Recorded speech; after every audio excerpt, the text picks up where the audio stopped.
கிறிஸ்துவுக்குள் மிகவும் அன்பாய் அழைக்கப்பட்ட அன்புக்குரிய சகோதர சகோதரி யாவருக்கும் இந்த அருமையான இந்த ஒரு மாலை பொழுதிலே கிறிஸ்துவுக்குள்ளான அன்பின் வாழ்த்துதலை யாவருக்கும் தெரிவித்துக் கொண்டு இதோ தேவனுடைய பெரிதான கிருபையினாலே இன்றும் கூட நாம் சகோதர சகோதரிகளாக இந்த இடத்துல ஒன்று கூடி அவருடைய வார்த்தைகளை கேட்கும்படியாக நமக்கு இன்றும் கூட ஜீவனோடு ஒரு நாளை கிருபையாய் கூட்டி தந்த நம்முடைய பிதாவாகி தேவனுக்கு நாம் நன்றிகளையும் துதிகளையும் ஸ்தோத்திரங்களையும் ஆண்டவராய் இயேசு கிறிஸ்து மூலமாக ஏறெடுத்துக்கொண்டு நாம் இந்த ஒரு பாடத்துக்குள்ளாக நாம் கடந்து செல்லலாம்.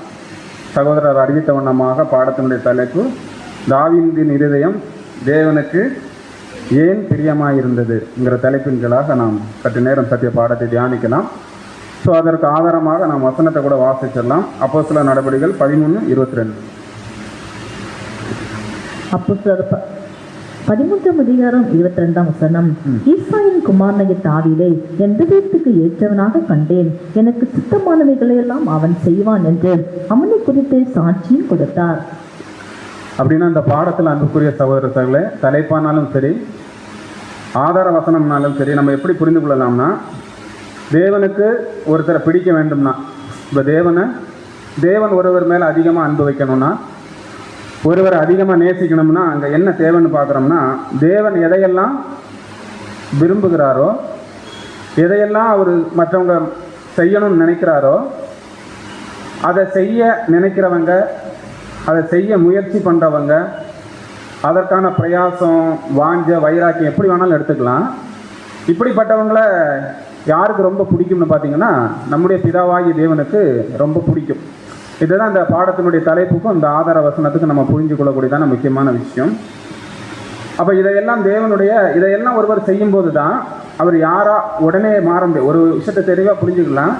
தேவனுடைய இருதயத்துக்கு ஏற்ற தன்மைங்கிறது உடனடியாகவோ ஒரு நாள் அல்லது 2 நாள்லையோ இல்லை ஒரு வருஷத்துலேயே செய்யக்கூடியதான நற்சாட்சி வாங்கக்கூடியதான ஒரு நிலை கிடையாது. அப்போ அது ஒரு விதமான உதாரணத்துக்கு சொல்ல போனால், ஒரு சின்ன விதையாக உருவாகி அது ஒரு கனி குடிக்கக்கூடிய தன்மைக்கு ஒரு மரம் எப்படி வளருதோ அதே போல் அந்த ஒரு காரியம் ஒவ்வொருடைய வாழ்க்கையிலையும் முதிர்ச்சிங்கிற ஒரு நிலை அடையும் போது தான், அதாவது துவக்கங்கிறது ஒரு எப்படி ஒரு ஆதாரமோ அதே போல் அது ஒரு முதிர்ச்சிங்கிற ஒரு நிலை அடையும் போது தான் அதற்கான விஷயங்களை முழுமையாக தேவனுக்கு பிரியமானதாக செய்ய முடியுங்கிறத நம்ம சிம்பிளாக என்ன பண்ணலாம்னா புரிஞ்சுக்கலாம். அப்போ தேவனுடைய இருதயமானது விழுந்து போன மனுஷனிடத்தில் எதிர்பார்க்குறது எதுதான்னா, இப்படிப்பட்டதான வாழ்க்கை முறையை தான் என்ன பண்ணுறாருன்னா தேவன் எதிர்பார்க்குறார். இதை இன்னும் ஆழமாக நம்ம எப்படி புரிஞ்சுக்கலாம்னா, மனிதர்களாக பிறந்தவர்களிடம் தேவன் எதை மட்டும்தான் பரிசுத்தை எதிர்பார்க்குறாருன்னா, அதாவது அநேக சரீர அவயங்கள் நமக்குள்ளே இருந்துட்டாலும் கூட எதில் மட்டும்தான் பரிசுத்தத்தை எதிர்பார்க்குறார்? இருதயத்தில் மட்டும்தான் என்ன பண்ணுறாருன்னா பரிசுத்தத்தை எதிர்பார்க்குறார். ஏன் தேவன் இருதயத்தில் மட்டும் பரிசுத்தமாக எதிர்பார்க்குறான்னா, சிம்பிளாக சப்ஜெக்ட்டுக்கு அவுட்லைன் தான். இப்போ உதாரணத்துக்கு நமக்கு 2 தாட் இருக்குது. ஒன்று பழைய சிந்தை, ஒன்று புதிய சிந்தை. இப்போ இந்த பழைய சிந்தைக்கும் புதிய சிந்தைக்கும் என்ன ஒரு தொடர்பு, என்ன ஒரு முக்கியமான விஷயம்னு பார்த்தீங்கன்னா, பழைய சிந்தை ஒரு செயலை செய்ய முடிவெடுக்குதுன்னா அதுக்கு அனுமதி கொடுக்கறதே எதுதான்னு பார்த்தீங்கன்னா நம்முடைய இருதயம் தான். இருதயத்தினுடைய அர்ப்பணிப்பு, அதாவது இருதயத்தினுடைய அனுமதி இல்லாமல் இந்த பழைய சிந்தனையுடைய செயல்பாடை இந்த மாம்ச சரீரம், கண்ணானாலும் சரி, வாயானாலும் சரி, காதானாலும் சரி, கை கால் எதானாலும் சரி என்ன பண்ண முடியாதுன்னா அந்த கிரியையை செய்ய முடியாது. நல்லா புரிஞ்சுக்கலாம். அதே போல் அப்படி இல்லை, இது தவறான விஷயம், இதை நான் செய்ய மாட்டேங்கிற ஒரு உணர்வு இருதயத்துக்கு ஏற்பட்டால் தான் அந்த தவறான கிரியை என்ன பண்ணப்படும்னா நம்முடைய மாம்சத்தில் அதை செய்ய தடை விதிக்கப்படும். அப்போ பழைய சிந்தையோட காரியத்தை இருதயம் இது தப்புன்னு எப்போ உணருதோ அப்போ இருதயம் எதோட கனெக்ட் ஆகிடுன்னு பார்த்தீங்கன்னா புதிய சிந்தையோட, தேவன் தந்த புது சிஷ்யோட என்ன ஆகுனா கனெக்ட் ஆகும். ஸோ ஒரு புது சிஷி விழுறதும் தேவன் சார்பாக எழுந்து சத்தியத்தின் நிமித்தம் ஓடுறதும் எதன் அடிப்படையில் தான்? இந்த ஒரு விஷயம் அடிப்படையில் தான். எந்த அளவு இருதயம் புதிய சிந்தைக்கு முக்கியத்துவம் கொடுக்குதோ அந்த அளவுக்கு ஆவிக்குரிய சரீரம் என்ன ஆகும்னா வளரும். எந்த அளவு இருதயமானது பழைய மனுஷனுடைய சிந்தைக்கு முக்கியத்துவம் கொடுக்குதோ அங்கே நம்முடைய ஆவிக்குரிய புது சரீரம் என்ன ஆகாது, வளராது. அதனால தான் தேவன் எதை முக்கியமாக கண்ணோக்கி பார்க்குறாருன்னா நம்முடைய இருதயத்தை அவர் கண்ணோக்கி பார்க்குறார். வேறு எதையுமே அவர் என்ன பண்ண போகிறத பார்க்குறார். உதாரணத்துக்கு இந்த இருதயம் எந்த ஒரு பழைய நிலை பழைய சிந்தையோடைய தொடர்பை கட் பண்ணுதோ அது நாளாக அது நீடிக்கும் பட்சத்தில் நாளாக அந்த ஒரு தாட்டே அழிஞ்சு போகும். உதாரணத்துக்கு போய் பேசக்கூடாதுங்கிற ஒரு விஷயத்தை இருதயம் முடிவு பண்ணுதுன்னா அது நாள்பட அந்த இருதயம் அதை உறுதிப்படுத்துதுன்னா என்ன ஆயிரும்னா, மைண்டில் இருக்கக்கூடிய அந்த பழைய சிந்தையில் இருக்கக்கூடிய அந்த பொய் சொல்லணுங்கிற அந்த தாட்டை என்ன ஆயிரும்னா அழிஞ்சு போயிடும். அந்த இடத்துல எது வளர ஆரம்பிச்சிடும்னா, புதிய சிந்தையோட பொய் சொல்லக்கூடாதுங்கிற ஒரு தாட் என்ன ஆகும்னா வளர ஆரம்பிக்கும். ஸோ இதன் அடிப்படையில் தான் தேவன் என்ன பண்ணுறாருன்னா, ஒவ்வொரு மனுஷரிடத்துலையும் ஒவ்வொரு புது சிஷ்யரிடத்துலையும் தேவன் முக்கியமாக எதிர்பார்க்கக்கூடிய ஒரு விஷயம். அப்போ அதனுடைய கண்டென்ட் எங்கே தான் இருக்குன்னு பார்த்தீங்கன்னா இருதயம் தான். அப்போ இருதயத்தை எந்த அளவுக்கு தேவனுக்காக கொடுக்குறோன்னு, அதனால தான் தாவீதினுடைய வாழ்க்கை வரலாறு நீங்கள் பார்த்தீங்கன்னா அவர் எழுதின எல்லா புத்தகத்திலையும் எதை பற்றி மட்டும்தான் ஆழமாக இருக்குமுன்னா இருதயம் இருதயம் இருதயம் இருதயம் இருதயம், வேறு எதை குறித்தும் அங்கே இருக்காது. அந்த ஒரு நிலையினால தான் தாவீது என்ன சர்டிஃபிகேட் வாங்கியிருக்கிறாருன்னா, நான் என்னெல்லாம் நினைக்கிறேனோ அதையெல்லாம் அவன் என்ன பண்ணுவான், செய்வான். அதனால் அவன் என் இருதயத்துக்கு ஏற்றவனுங்கிற ஒரு சர்டிஃபிகேட் என்ன பண்ணுறாருன்னா தாவீது கொடுக்குறார். இப்போ நீங்கள் வசனம் கூட வாசிக்கலாம் பாருங்கள். எரேமியா 17:10 நான் NWT டிரான்ஸ்லேஷனில் போட்டிருக்கேன். அது புரிகிறதுக்கு நல்ல விளக்கமாக இருந்தது. எரேமியா 17:10 யெகோவாகிய நான் இதயத்தை ஆராய்ந்து பார்க்கிறேன், அடிமனதின் யோசனைகளை பரிசோதித்து பார்த்து அவரவர் வழிகளுக்கும் செயல்களுக்கும் தகுந்தபடி அவரவருக்கு கூலி கொடுப்பேன். அப்ப இந்த வசனத்தை நான் ஏன் எடுத்தேன்னா, இந்த டிரான்ஸ்லேஷன்ல பாத்தீங்கன்னா யெகோவாகிய நான் இதயத்தை ஆராய்ந்து பார்க்கிறேன். அடுத்து என்ன சொல்றாருன்னா, அடிமனதின் யோசனைகளை பரிசோதித்து பார்த்து. அப்ப தேவன் என்ன ஒரு விஷயத்தை தெளிவா சொல்ல வர்றாருன்னா, யாரையுமே இருதயத்தை சோதித்து அறியாம தேவன் ஒரு விஷயத்தை என்ன பண்ண போறது, நல்லதானாலும் சரி, உதாரணத்துக்கு ஒரு தண்டனை ஆனாலும் சரி, ஒரு ஆசீர்வாதமானாலும் சரி, இதை ஆராய்ந்து பார்க்காம தேவன் ஒருத்தருக்கு என்ன பண்ண போறது இல்லைன்னா கொடுக்க போறது இல்லை. அப்ப தேவனுடைய பிள்ளைகள் எந்த ஒரு நிலையை வளர்ச்சி அடையினாலும் சரி, இல்லை ஒரு தண்டனை உள்ளான நிலைக்கு போனாலும் சரி, தேவன் என்ன பண்ணி தான் கட்டாயம் பண்ணுவார்னா அவரவர் இருதயத்தை ஆராய்ந்து அதற்கு தக்கதான கூலியை தான் கொடுப்பார்னு பார்க்கணும். அப்போ இந்த வசனத்தின் அடிப்படையில் நாம் இன்னும் புரிந்து கொள்ள வேண்டியது என்னன்னா, நம் எண்ணங்கள், சிந்தனைகள், செயல்பாடுகள் எந்த அளவு தேவனை சார்ந்து இருக்குதோ, அதை முதல்ல பார்த்தோம் இல்லையா, எந்த அளவுக்கு தேவனை சார்ந்து இருக்குதோ அங்கே தேவன் விரும்ப வண்ணமான வாழ்க்கையை ஒரு மனுஷனால் என்ன பண்ண முடியும்னா வாழ முடியும். அப்படிப்பட்டதான ஒரு விஷயத்தான் யார் காமிச்சிருக்கோன்னா தாவீது. அடுத்து பார்த்தீங்கன்னா, தாவீது நேரன நற்சாட்சி வாங்கினாருண்டா, ஒரு பழைய விழுந்து போன மனிதனோட எதெல்லாம் தேவன் எதிர்பார்க்கிறாரோ அந்த வாழ்க்கை முறையை தாவீது என்ன பண்ணியிருக்கிறான்னா வாழ்ந்திருக்கிறார். அதுக்காக தாவீது யாரு கிடையாதுன்னா ஒரு பரிபூர்ணமான மனுஷன் கிடையாது, ஒரு பரிபூர்ணமான ஒரு நீதிமானான நிலைமையில அவர் யாரு கிடையாதுன்னா கிடையாது. அவரே சொல்றாரு, நான் பாவத்திலே உருவானேன், என் தாய் என்னை கற்பந்தரிதான் வாசனம் வாங்கி சொல்லிட்டேன். அப்போ ஏற்பட்டதான ஒரு அவரே என்ன பண்றாருன்னா அதை ஒத்துக்கிட்டு தான் என்ன பண்றாருன்னா ஒரு வாழ்க்கையை வாழ்ந்து தேவனுக்கு உகந்த வாழ்க்கையை அவர் காமிச்சிருக்கிறாங்கிற பார்க்குறோம். இப்போ இதில் தான் நம்ம என்ன பண்ணோம்னா ஒரு முக்கியமான 5 விஷயத்தை, தாவீது வாழ்க்கையில் ஒரு முக்கியமான 5 விஷயத்தை எடுத்து பார்த்து நமக்கு அதில் என்ன பாடங்கிறத நம்ம இப்போ என்ன பண்ணலாம்னா பார்க்கணும். உதாரணத்துக்கு ஒரு 5 விஷயங்கள் எதெல்லாம் பார்த்தீங்கன்னா, தாழ்மையான இருதயத்தை என்ன பண்ணியிருக்காருன்னா தாவீது கொண்டு இருக்கிறார், முதல் விஷயம். ரெண்டாவது பார்த்தீங்கன்னா, தேவனை முழு இருதயத்தோடு என்ன பண்ணியிருக்கிறாரு, தேடி இருக்கிறார். தேவனை முழு இருதயத்தோடு என்ன பண்ணியிருக்கிறான்னு தேடி இருக்கிறார். மூணாவது பார்த்தீங்கன்னா, தேவனுடைய வார்த்தைக்கு கீழ்ப்படிந்திருக்கிறார். இது மூணாவது விஷயம். அடுத்த 4வது பார்த்தீங்கன்னா, எல்லா சூழ்நிலையிலும் தேவனை என்ன பண்ணியிருக்கிறாருன்னா நம்பியிருக்கிறார். எல்லா சூழ்நிலையிலும் தேவனை நம்பியிருக்கிறார், 4வது விஷயம். அடுத்தது பார்த்தீங்கன்னா 5வது, தவறு செய்யும்போது என்ன பண்ணியிருக்கிறாருன்னா அதுக்கு எந்த விதமான மறுப்பும் தெரிவிக்காம என்ன பண்ணியிருக்காருன்னா மனம் உடனே என்ன பண்ணியிருக்கிறாருன்னா மாறி. அப்போ இந்த 5 விஷயங்களை நம்முடைய வாழ்க்கையில் நம்ம அப்ளை பண்ணோம்னா நாமளும் யாராக மாற முடியும்னு பார்த்தீங்கன்னா, தேவனுடைய இருதயத்துக்கு ஏற்றவராக எப்படி தாவீது இருந்தாரோ அதே மாதிரி நம்மளால் கண்டிப்பாக என்ன பண்ண முடியும்னா மாற முடியுங்கிறத வச்சு தான் நம்ம இந்த பாடத்துக்குள்ளே என்ன பண்ண போறோம்னா கடந்தோம். அப்போ தேவன் உதாரணத்துக்கு தேவன் ஒருவரை ராஜாவாக தேர்ந்தெடுக்கிறான்னு வச்சுக்கோமே, அப்படி தானே எடுத்தார் தாவீதை. இப்போ இவர் தேவன் என்ன ராஜாவாக தேர்ந்தெடுக்க போறாருன்னு தாவீதுக்கு தெரியுமா? தெரியவே தெரியாது. அப்போ தெரியாத ஒருத்தரை தேவன் என்ன பண்றாருன்னா இவர் அந்த பொறுப்புக்கு வந்தால் நல்லா இருக்குங்கிற ஒரு விஷயத்துக்கு அவரை என்ன பண்றாருன்னா ஏற்படுத்துறாரு. அப்போ இந்த ராஜா இருதயபூர்வமாக எப்படி இருக்க வேண்டும்னா கொஞ்சம் நம்ம சிந்தித்து பார்க்கலாம். தேவன் ஒருத்தரை இவர் எனக்கு ராஜாவாக ஒரு மனுக்குலத்தை ஆளத்தக்கதான ராஜாவாக இவர் வரணும்னா எப்படி இருக்குங்கிறத ஒரு விஷயத்தை நம்ம சிந்திச்சு பார்த்தோம்னா, தாவீது தேவனை ராஜாவாக தேர்ந்தெடுத்தவருக்கு தான் தாவீது தெரியுமானா தெரியாது. ஆனால் தாவீதை தேவன் தேர்ந்தெடுத்தார். காரணம் என்ன இருக்கும்னா பார்க்கலாம் பாருங்க. 1 சாமுவேல் 16:6-7. இதில் வசனம் வரல, இந்த வசனத்தை வாசிடுது. 1 சாமுவேல் 16:6. 1 சாமுவேல் 16:6 முதல். அவர்கள் வந்தபோது அவன் எலியாவை பார்த்தவுடனே, கர்த்தரால் அபிஷேகம் பண்ணப்படுபவன் இவன்தானாக்கும் என்றான். கர்த்தர் சாமுவேலை நோக்கி, நீ இவனுடைய முகத்தையும் இவனுடைய சரீர வளர்ச்சியையும் பார்க்க வேண்டாம், நான் இவனை புறக்கணித்தேன். மனுஷன் பார்க்கிறபடி நான் பாரேன், மனுஷன் முகத்தை பார்ப்பான், கர்த்தரோ இருதயத்தை பார்க்கிறார் என்றான். அப்ப இது என்ன இதுக்கான முதல் பாயிண்ட் பாத்தீங்கன்னா, தாழ்மையான இருதயத்தை கொண்டிருந்தார். இப்போ உதாரணத்துக்கு தாழ்மையான இருதயத்தை தாவீது கொண்டிருந்தாருன்னா ஒரு விஷயத்தை நல்லா புரிஞ்சுக்கலாம். தாவீது தாழ்மையான இருதயத்தை கொண்டு தானே வசனம் இருக்கு, நான் தான் மாற்றி சொல்லிட்டேன். இதை நம்ம எப்படி புரிஞ்சுக்கலாம்னா, உதாரணத்துக்கு இங்கே நம்ம கவனிக்க வேண்டிய முக்கியமான ஒரு விஷயம் இருக்குது. இந்த இடத்துல தாவீது பரிபூர்ணமான மனிதனுங்கிற அடிப்படையில் தேவன் என்ன பண்ணலன்னா அவரை ராஜாவாக முன்குறிக்கலை. மாறாக தேவன் ஆராய்ந்து பார்த்த இருதயத்தில் அந்த ஒரு ஜனக்கூட்டத்தாரத்தில் தேவன் என்ன பண்ணியிருப்பார்? கண்டிப்பாக முதல்ல பார்த்தேன் இல்லையா, கண்டிப்பாக தேவன் ஒவ்வொருவருடைய இருதயத்தையும் ஆராயாமல் ஒருவருக்கு தக்கதான பலனை என்ன பண்ண மாட்டார்னா கொடுக்க மாட்டார். தண்டனையானாலும் சரி, ஆசீர்வாதமானாலும் சரி. அப்போ அன்னைக்கு இருந்த ஜனங்கள் மத்தியில் சவுல் ராஜாவாக இருக்கிறாரு. அவர் தேவனுக்கு எதிராக தவறு செய்யும்போது அவர் என்ன பண்ணுறாருன்னா, அவனை என்ன பண்ணுறாரு? கீழே தள்ளி போடுறாரு. கீழே தள்ளி போட்டுட்டு அந்த இடத்துக்கு யாரை கொண்டு போகிறாருன்னா தாவீதை கொண்டு போகிறாரு. தாவீதுக்கு என்ன ஆகாதுன்னு தெரியாது. அப்போ தாவீதை எதன் அடிப்படையில் தேவன் ஆராய்ச்சி பார்க்குறாருன்னா, இந்த பதவிக்கு இந்த ஒரு வேலைக்கு அவன் தகுதியானவனாங்கிறத நிரூபிக்கிறதுக்காக தாவீது என்ன பண்ணுறாரு? தேர்ந்தெடுக்கிறாரு. ஆனால் தாவீதுக்கு என்ன ஆகாதுன்னா தெரியாது. இப்போ ப்ராக்டிக்கலாக ஒரு வேலை இந்த இடத்துல தாவீது அந்த ஒரு வேலைக்கு தேவன் அர்ப்பணிக்கிறதுக்கு என்ன காரணமாக இருந்திருக்கும்? ஒரு காரணம் இருக்கணும் இல்லையா? என்ன காரணமாக இருந்திருக்கும்?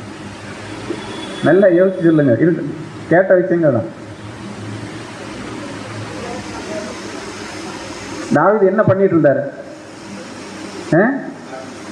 ஆடு என்ன பண்ணிட்டு இருந்தாரு? மேய்ச்சிட்டு இருந்தார். நல்லா புரிஞ்சுக்கோங்க. நீங்கள் வேதத்தில் முக்கியமான ஒரு வாழ்க்கை முறை தேவன் நமக்கு படிப்பனையாக தரக்கூடிய விஷயமே எதுதான் பார்த்தீங்கன்னா, ஆடுகள் மேய்க்கும் போது ஆடுகளிடத்திலிருந்து மேய்ப்பனுக்கு கிடைக்கக்கூடியதான பாடம், வாழ்க்கை முறை, அதில் இருக்கக்கூடியதான சில ஆரோக்கியமான விஷயங்கள் தான் ஒருத்தரை என்ன பண்ணோம்னா ஆவிக்குரிய வாழ்க்கையில் மெருகேற்றும். அப்படி ஆடுகள் மத்தியில் பழகி ஆடுகளோடு நடந்து ஆடுகளுடைய வாழ்க்கையாக வாழ்ந்த தாவீதை எதற்கு அந்த ஒரு வாழ்க்கை முன்னோட்டமாக பயன்படுத்தியிருக்குன்னா, அவரோட வாழ்க்கை உந்துதல் படுத்தியிருக்குன்னு பார்த்தீங்கன்னா, ஒரு 12 கோத்திரத்தை ஆளக்கூடியதான ராஜாங்கிற நிலைக்கு என்ன பண்ணியிருக்குன்னா தாவீதை கொண்டு போயிருக்கு. உதாரணத்துக்கு இந்த பிக்சரை பாருங்கள். இங்கே என்னெல்லாம் தெரியுது? ஆடுகளை என்ன பண்ணியிருக்கிறாரு? மேய்ச்சிருக்கிறாரு. ஆடுகளை தாக்க வந்த மிருகங்களத்திலிருந்து என்ன பண்ணியிருக்கிறாரு? காப்பாற்றிருக்கிறாரு. அதுக்கு தேவையான சமயத்தில் நல்ல ஆகாரங்கள் என்ன பண்ணியிருக்காருன்னா கொடுத்துருக்கிறாரு. அடிபடும் போது என்ன பண்ணியிருக்கிறாரு? அதுக்கு தேவையான கட்டுகளை என்ன பண்ணிருக்காரு. இப்படி நிறைய விஷயங்களை பார்த்து பார்த்து என்ன பண்ணியிருக்கிறாருன்னா செஞ்சுருக்கிறார். அப்போ இந்த பிக்சரில் சிம்பிளாக இருக்குது. இது ஒரு நாள்லேயே 2 நாள்லேயே அவருடைய வாழ்க்கையில் நடந்திருக்குமான்னு பார்த்தீங்கன்னா கண்டிப்பாக கிடையாது. உதாரணத்துக்கு ஒரு 8 வயசு 10 வயசில் அவர் ஆடு மேய்க்கவனாக அந்த வேலையை தொடங்கியிருந்தாருன்னா அதிலிருந்தே பக்குவப்பட்டு ஒவ்வொரு விஷயங்கள் அவர் என்ன பண்ணுறாருன்னா அடிபட்டு அதை உள்ள முழுமையாக தன்னை அர்ப்பணித்து அந்த ஒரு ஆடுகளுக்கு நல்ல ஒரு மேய்ப்பனாக என்ன ஆகிருக்காருன்னா அங்கே தேர்ந்தெடுக்கப்பட்டிருக்கார். அப்போ இதை நம்ம எப்படி புரிஞ்சுக்கலாம்னா, இப்போ இவரை தான் ராஜாவாக தேவன் என்ன பண்ணுறாருன்னா தேர்ந்தெடுக்கிறார். அப்போ தேர்ந்தெடுக்கும் போது அங்கே என்ன சொல்லிட்டாருன்னு பார்த்தீங்கன்னா 1 சாமுவேல் 16:13. 1 சாமுவேல் 16:13. அப்பொழுது சாமுவேல் தைல கொம்பை எடுத்து அவனை அவன் சகோதரன் நடுவிலே அபிஷேகம் பண்ணினான். அந்நாள் முதல் கொண்டு கர்த்தருடைய ஆவி தாவீதில் வந்து இறங்கி இருந்தது. சாமுவேல் எழுந்து ராமாவுக்கு போய்விட்டான். அப்ப இங்க முடிவாவே தேவன் என்ன சொல்லிட்டாருன்னா, நீ தைல கொம்பை எடுத்து என்ன பண்ணு, தாவீதை அபிஷேகம் பண்ணுன்னு சொல்லிட்டார். அப்ப முதல்ல என்ன பார்த்தோம்? மனுஷனும் முகத்தை பார்க்கிறான், தேவன் யாரை பார்க்கிறாரு? இருதயத்தை பார்க்கிறார். அப்போ என்னைக்குமே நாம என்ன ஒரு விஷயத்தை புரிஞ்சு கொள்ளலாம்னா, நம்முடைய பார்வையோ நம்முடைய சிந்தை தக்கதான வாழ்க்கை முறையை இன்னொருத்தட்ட நம்ம எதிர்பார்த்தோம்னா அது நமக்கு என்ன ஆகாது? கிடைக்காது. நம்மளால் அதை அறிந்து கொள்ளவும் முடியாது. ஆனால் எல்லாத்தையும் ஆராய்கிறவர் யாராக இருக்கிறான்னு நம்ம பார்த்தோம்னா பிதாவாகிய தேவன் என்ன பண்ணுறான்னா ஆராய்வார். அவருடைய ஆராய்தலேருந்து நம்ம ஒருவரால் என்ன பண்ண முடியாதுன்னா தப்ப முடியாது. அதுதான் எரேமியா 17ஆம் அதிகாரம் 10ஆம் வசனத்தில் நம்ம பார்த்தோம். அப்போ இங்கே என்ன பண்ணிட்டாருன்னா அபிஷேகமே பண்ணி என்ன பண்ணியாச்சுன்னா அவரை ராஜாவாக ஏற்படுத்தியாச்சு. இப்போ ராஜாவாக ஏற்படுத்தப்பட்டவர்கள்ட்ட தேவன் எதிர்பார்க்கறது அடுத்து என்னவா இருக்கும்? ஒரு உயர்ந்த ஸ்தானத்துக்கு ஒருத்தரை ஏற்படுத்தியாச்சு. அப்படி உயர்ந்த ஸ்தானத்துக்கு ஏற்படுத்தப்பட்டவர்கிட்ட என்ன எதிர்பார்ப்பார்? அங்கேயும் என்னதான் எதிர்பார்ப்பாரு? அவருக்கு பிரியமான ஒரு வாழ்க்கையை இவர் வாழ்ந்துகிட்டு இருக்காரா, வாழ்றாராங்கிற விஷயத்துல எங்கேயாவது ஒரு நிலையில ஒரு சோதனை வைப்பார். அப்படி சோதனை வைக்கும் போது தான் நீங்க நல்லா பார்த்தீங்கன்னா 2 சாமுவேல் 7ஆம் அதிகாரத்துல தான் அவருக்கு என்ன பண்ணப்படும், அரியணையிலேயே அமரக்கூடியதான வாய்ப்பு அங்கே என்ன ஆகுனா கிடைக்கும். சவுல் மரித்த பிறகு இவரை யாரா உட்கார், நாத்தான் வந்து என்ன பண்ணுவார், இவரை மீண்டுமாக அந்த அரியணையில கொண்டு என்ன பண்ணுவார்னா தீர்க்கதரிசி நாத்தான் உட்கார வைப்பார். அப்படி உட்கார வைக்கும்போது தான் இங்க தாவீது நம்ம பார்த்தோம் இல்லையா, அதே மாதிரி இங்க என்ன பண்றாருன்னு தன்னுடைய வார்த்தையை வெளிப்படுத்துறாரு. 2 சாமுவேல் 7:18. 2 சாமுவேல் 7ஆம் அதிகாரம் 18ஆம் வசனம். அப்பொழுது தாவீது ராஜா உட்பிரவேசித்து கர்த்தருடைய சமூகத்திலிருந்து, கர்த்தராகிய ஆண்டவரே, தேவரீர் என்னை இதுவரைக்கும் கொண்டு வந்ததற்கு நான் எம்மாத்திரம், என் வீடும் எம்மாத்திரம். அப்போ இங்க தாவீது முழுமையா ஒரு விஷயத்தை, என்ன ஒரு விஷயம் கொடுக்குறான்னா, இவ்வளவு தூரம் என்னை கொண்டு வந்ததற்கு நான் எம்மாத்திரம். அப்ப இங்க என்ன புரிஞ்சிருக்கிறாருன்னா, இந்த இடத்துல இந்த அரியணையில போய் நான் இப்ப உட்கார போறோம்னா அது முழுக்க முழுக்க யாரு அதுக்கான தகுதி இல்லை, மனுஷனா பிறந்த எனக்கு அந்த தகுதி இல்லை. ஆனா தேவன் என்ன பண்ணியிருக்காருன்னா, இம்மட்டுமாக என்ன இவ்வளவு தூரம் நடத்திட்டு வந்திருக்காங்கிற ஒரு விஷயத்துல தேவன் அவர் என்ன தாவீது என்ன பண்றாருன்னா, தன்னுடைய இருதயத்தை முழுமையாக தாழ்த்துறாரு. ஆனா தேவன் அந்த வாய்ப்பை கொடுத்தது எதுக்கு, எதனால கொடுத்தாருன்னா, அந்த இருதயத்துல ஏதோ ஒரு வகையில நான் சொல்றதெல்லாம் இவன் செய்வானுங்கிற நம்பிக்கையின் அடிப்படையில் தேவன் ஏற்படுத்தினாரு. அந்த நம்பிக்கையை தாவீது என்ன பண்றாருன்னா, ஒவ்வொரு சூழல்லையும் ஒவ்வொரு நிலையிலும் என்ன பண்றாருன்னா அது தன்னுடைய வாழ்க்கையில அப்ளை பண்றாரு. அப்படி அப்ளை பண்ணி தான் இங்க என்ன சொல்றாருன்னா, நானும் என் வீடும் எம்மாத்திரம்ங்கிற ஒரு தாழ்மை என்ன பண்றாருன்னா காமிக்கிறேன். இதுதான் தாவீதுடைய வாழ்க்கையில முதல் விஷயம். அப்ப தாவீது எங்கேயோ ஒரு கீழான நிலையில இருந்தார், ஆடு மேய்க்கிறவனாக. ஒரு பெரிய நிலைக்கு 12 கோத்திரத்தை ஆளக்கூடியதான ராஜாங்கிற ஸ்தானத்துக்கு உயர்த்தப்பட்ட பிற்பாடு கூட அவர் என்னதான் சொல்றாருன்னா, தேவனுக்கு முன்பாக தன்னை முழுமையாக என்ன பண்றாருன்னா தாழ்த்துறாரு. இப்ப இதுல நமக்கு என்ன பாடம், முதல் பாயிண்ட்ல இந்த பரம அழைப்புக்குள்ள வந்த நாம தேவனை மிஞ்சி நாம என்ன கிடையாது, முதல்லன்னா ஒண்ணுமே கிடையாது. அப்பட தேவனை மிஞ்சி நாம ஒண்ணுமே கிடையாதுன்னா அப்ப அங்க நம்மளோட செயல்பாடு எல்லாமே எதன் அடிப்படையில் தான் இருக்கணும்னா, தலை குப்புற அவருடைய பாதத்துல விழக்கூடியதான ஒரு மனநிலை தான் நம்முடைய வாழ்க்கையில இருக்கணுங்கிறது தான் விஷயம்.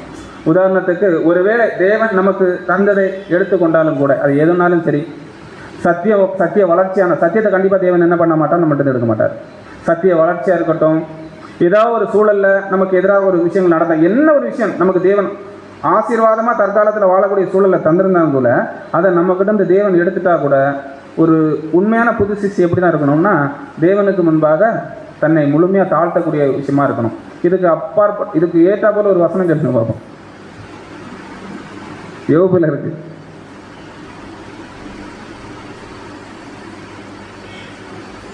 யோபு 1:21. யோபு 1ஆம் அதிகாரம் 21ஆம் வசனம். நிர்வாணியாய் என் தாயின் கர்ப்பத்திலிருந்து வந்தேன், நிர்வாணியாய் அவ்விடத்துக்கு திரும்புவேன். கர்த்தர் கொடுத்தார், கர்த்தர் எடுத்தார், கர்த்தருடைய நாமத்துக்கு ஸ்தோத்திரம் என்றேன். அப்போ இதுல நமக்கு இந்த வசனத்துல நமக்கு என்ன பாடம்னு பாத்தீங்கன்னா, இங்க ஒண்ணுமே நம்ம என்ன பண்ணல, கொண்டே வரல.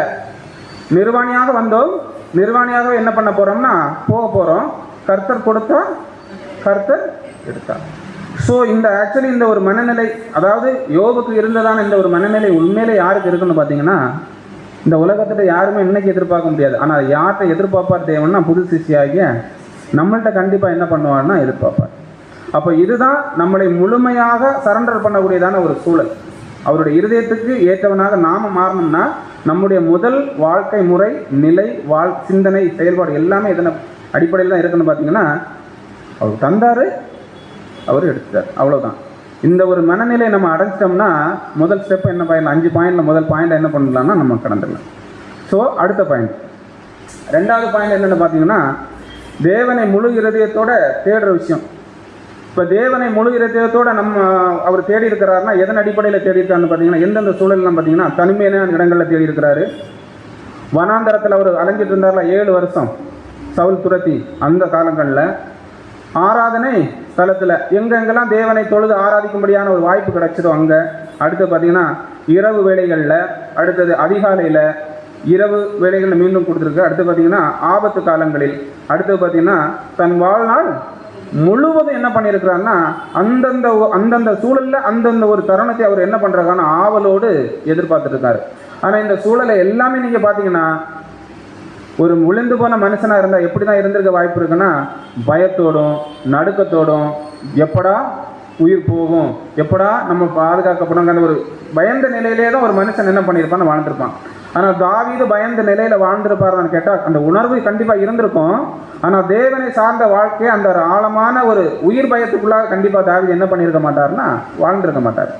அப்போ இதுல 3 விஷயத்துல, உதாரணத்துக்கு அதிகாலையில் ஒரு தேவனுடைய பிள்ளை அதிகாலையில் என்ன பண்ணி ஆகணும்னா தேவனை கண்டிப்பாக தேடி ஆகணும். ஏன் அதிகாலையில் தேவனுடைய பிள்ளைகள் தேவனை தேடி ஆகணும் நான் கேட்டால் நம்முடைய பதில் என்ன? இப்போ உதாரணத்துக்கு வேலைக்கு போகிறோம், சிலருக்கு 8 மணி நேரம் வேலை, சிலருக்கு 10 மணி நேரம், சிலருக்கு 12 மணி நேரம், சிலருக்கு 15 மணி நேரம் கூட என்ன ஆகுதுன்னா வேலை இருக்கும். நல்லா இந்த இடைப்பட்ட நேரங்களில் தேவனை தேடுறதோ தேவனை ஆராதிக்கிறதுக்கோ நமக்கு டைம் இருக்குமானா கண்டிப்பாக என்ன பண்ணாது, கஷ்டம், எல்லாருக்கும் அது அமையாது. அப்படி ஒருவேளை அமையக்கூடிய சரியான ஒரு டைம் எதுன்னு பார்த்தீங்கன்னா காலையில் ஒரு 8-9 மணிக்கு உள்ள எவ்வளோ டைம் வேணாலும் நம்ம என்ன பண்ணலாம்னா தேவனுக்காக என்ன பண்ணலாம்னா முழுமையாக கொடுக்கலாம். அப்படி கொடுக்கக்கூடிய விஷயத்தில் தேவனுடைய பிள்ளைகள் என்னன்னா ரொம்ப முக்கியத்துவம் கொடுக்கணும். அதுக்கு தாவீது என்ன பண்ணியிருக்கிறாருன்னா ரொம்ப ரொம்ப மெஜாரிட்டி என்ன பண்ணியிருக்காருன்னா கொடுத்துருக்கிறார். அதான் வசனத்தில் பார்க்குறோம். சங்கீதம் 5ஆம் அதிகாரம் 3ஆம் வசனம். சங்கீதம் 5:3. கர்த்தாவே, காலையிலே என் சத்தத்தை கேட்டருளுவீர், காலையிலே உமக்கு நேரே வந்து ஆயத்தமாகி காத்திருப்பேன். அப்ப வசனத்தை ஒரு விஷயத்தை தெளிவா புரிஞ்சலாம் பாருங்க. கர்த்தாவே, காலையிலே என் சத்தத்தை கேட்டறலாம், என்ன பண்ணுவேன், உங்களை நோக்கி கூப்பிடுவேன், நீங்க என்ன பண்ணுங்க, அதை செவி கொடுத்து கேளுங்க. காலையிலே உமக்கு எதிரே வந்து ஆயத்தமாகி நான் காத்திருப்பேன். எதுக்கு?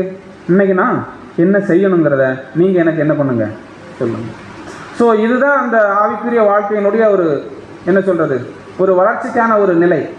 அப்போ இந்த அளவுக்கு நம்ம போய் தேடி அவரை கூப்பிட்டு நம்ம ஆவலோடு காத்திருக்கும்போது நல்லா புரிஞ்சுட்டு ஆவலோடு இங்கே இது எல்லாமே எதன் அடிப்படை தான்னா இருதயம் தான்.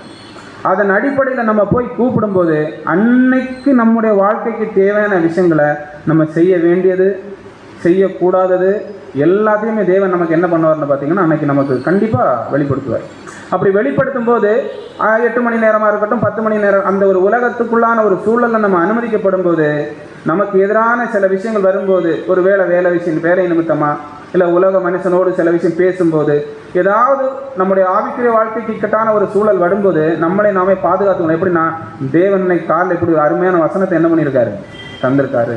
ஒரு அருமையான மன்னாவை என்ன பண்ணியிருக்காரு, தந்திருக்காரு. இதில் இப்படி இருந்திருக்கேங்கிற ஒரு சூழலில் நம்முடைய மைண்ட் என்ன ஆகும், இந்த இருதயம் தட்டி எழுப்பும். தம்பி இது என்ன பண்ணால் நம்ம காலில் பண்ண ப்ரேயருக்கு என்ன ஆகாது, எந்த பிரயோஜனம் கிடைக்காதுங்கிறத நமக்கு தட்டி எழுப்போம். அதான் என்ன சொல்கிறாருன்னா, கர்த்தாவே காலையில் என் சத்தத்தை என்ன பண்ணுங்க கேட்டருங்க, நான் என்ன பண்ணுவேன், உங்களுடைய வார்த்தைகளுக்காக உங்களுடைய பாதத்தில் நான் என்ன பண்ண காத்திருப்பேன்னு சொல்கிறேன். இது முதல் விஷயம். அடுத்தது பார்த்தீங்கன்னா துன்ப நேரம். நமக்கு துன்பம் உலகத்தில் ஒரு மனுஷனுக்கு எப்போ வரும்னு தெரியாது. அதே போல் தாவீதுடைய வாழ்க்கையில் சொல்லவே வேண்டாம். எப்படி இருக்குன்னா துன்பமாக தான் அவருடைய வாழ்க்கையில் நடந்தது. குறிப்பாக அந்த 7 வருட காலம். அங்கே என்ன பண்ணுறாருன்னா வசனம் வாசிக்கலாம் பாருங்க. சங்கீதம் 56:4. சங்கீதம் 56:3. தேவனை முன்னிட்டு அவருடைய வார்த்தையை புகழுவேன், தேவனை நம்பி இருக்கிறேன், நான் பயப்படேன், மாம்சமானவன் எனக்கு என்ன செய்வான். அப்ப இங்க முதல் 3வது வசனத்துல என்ன சொல்றாருன்னா, நான் பயப்படுகிற நாளில் உண்மை என்ன பண்ணுவேன், நம்புவேன். நல்லா புரிஞ்சுக்கோங்க. அப்போ தேவனுடைய ஒரு மனுஷனுக்கு பயம் வருமானு கேட்டா கண்டிப்பா என்ன ஆகும், வரும். அப்படி வரும்போது அவங்க யாரை நம்பிதான் இருக்கணும், தேவனை மட்டும்தான் என்ன பண்ணி ஆகணும்னா நம்பி இருக்கணும். தாவீது அப்படித்தான் என்ன பண்ணியிருக்காரு, நம்பி இருக்கிறார். அடுத்து என்ன சொல்றாருன்னா, தேவனை முன்னிட்டு அவருடைய வார்த்தைகளை புகழுவேன், அவருடைய பாதத்திலேயே அமர்ந்து அவருடைய வார்த்தைகளை நான் என்ன பண்ணுவேன், புகழுவேன். தேவனை நம்பி இருக்கிறேன், நான் பயப்படேன், மாம்சமானவன் எனக்கு என்ன செய்யும். அப்போ இதை எப்படி இன்னும் நம்ம ஆழமா புரிஞ்சுக்கலாம்னு பார்த்தீங்கன்னா, அதே சங்கீதம் 142 1 4 5. சங்கீதம் 142 1 நான் என் சத்தத்தினால் கர்த்தரை நோக்கி கூப்பிடுகிறேன், என் சத்தத்தினால் கர்த்தரை நோக்கி இரக்கத்திற்காக மன்றாடுகிறேன். ஒண்ணு என்ன சொல்றாருன்னா, நான் முதல்ல கூப்பிடும்போது ஒருவேளை என்ன கிடைக்காது, பதில் கிடைக்காது. அடுத்து என்ன சொல்றாருன்னா, நான் இரக்கத்தோடு என்ன பண்ணுவேன், மன்றாடுவேன். அடுத்தது வலதுபுறமாய் கண்ணோக்கி பாரும், என்னை அறிவார் ஒருவரும் இல்லை, எனக்கு அடைக்கலம் இல்லாமற் போயிற்று, என் ஆத்துமாவை விசாரிப்பார் ஒருவரும் இல்லை. அப்போ அது எப்பேற்பட்ட ஒரு சூழல்ல போய் தாவீது அந்த ஒரு நிலை அங்க வெளிப்படுத்துறான்னு பாத்தீங்கன்னா, வலதுபுறமாய் கண்ணோக்கி பாரும், இங்க எனக்காக என்ன யாருமே இல்லை. அடுத்து சொல்ல, என்னை அறிவார் ஒருவரும் இல்லை, எனக்கு இடைக்கலம் இல்லாமல் போயிட்டு அடைக்கலம் இல்லாமல் போயிட்டு என் ஆத்துமாவை விசாரிப்பவர் ஒருவரும் இல்லை. அப்ப நம்ம எப்படி எங்கதான் போய் ஆகணும்னா, தேவ சமூகத்துக்கு தான் நம்ம என்ன பண்ணி ஆகணும்னா போய் ஆகணும். தாவீது என்ன பண்ணியிருக்கிறார்னா அதை சரியா செஞ்சிருக்கிறார். அடுத்த வருஷம், கர்த்தாவே உம்மை நோக்கி கூப்பிடுகிறேன், நீரே என் அடைக்கலமும் ஜீவனுள்ளோர் தேசத்திலே என் பங்குமா இருக்கிறீர் என்றேன். அப்ப என்ன சொல்லிட்டார் நம்ம 5வது வசனத்துல? கர்த்தாவே உம்மை நோக்கி கூப்பிடுகிறேன், நீரே என் அடைக்கலம். முதல்ல எனக்கு வேற எந்த அடைக்கலமும் இல்லை. ஏன்னா என்ன தெரிந்து கொண்டவரே யாரு தான்? நீர் தான். அதனால என் அடைக்கலம் நீர் தான். அடுத்து என்ன சொல்லிட்டாருன்னா, ஜீவனுள்ளோர் தேசத்திலே என் பங்கு மா இருக்கின்றீர் என்றேன். என்னுடைய வாழ்க்கையின் ஆதாரமே பங்குமே யார் தான்? நீங்க தான். தயவு செஞ்சு என்ன பண்ணுங்கன்னா எனக்கு என்னுடைய கூப்பிடுதலுக்கு செவி கொடுங்க.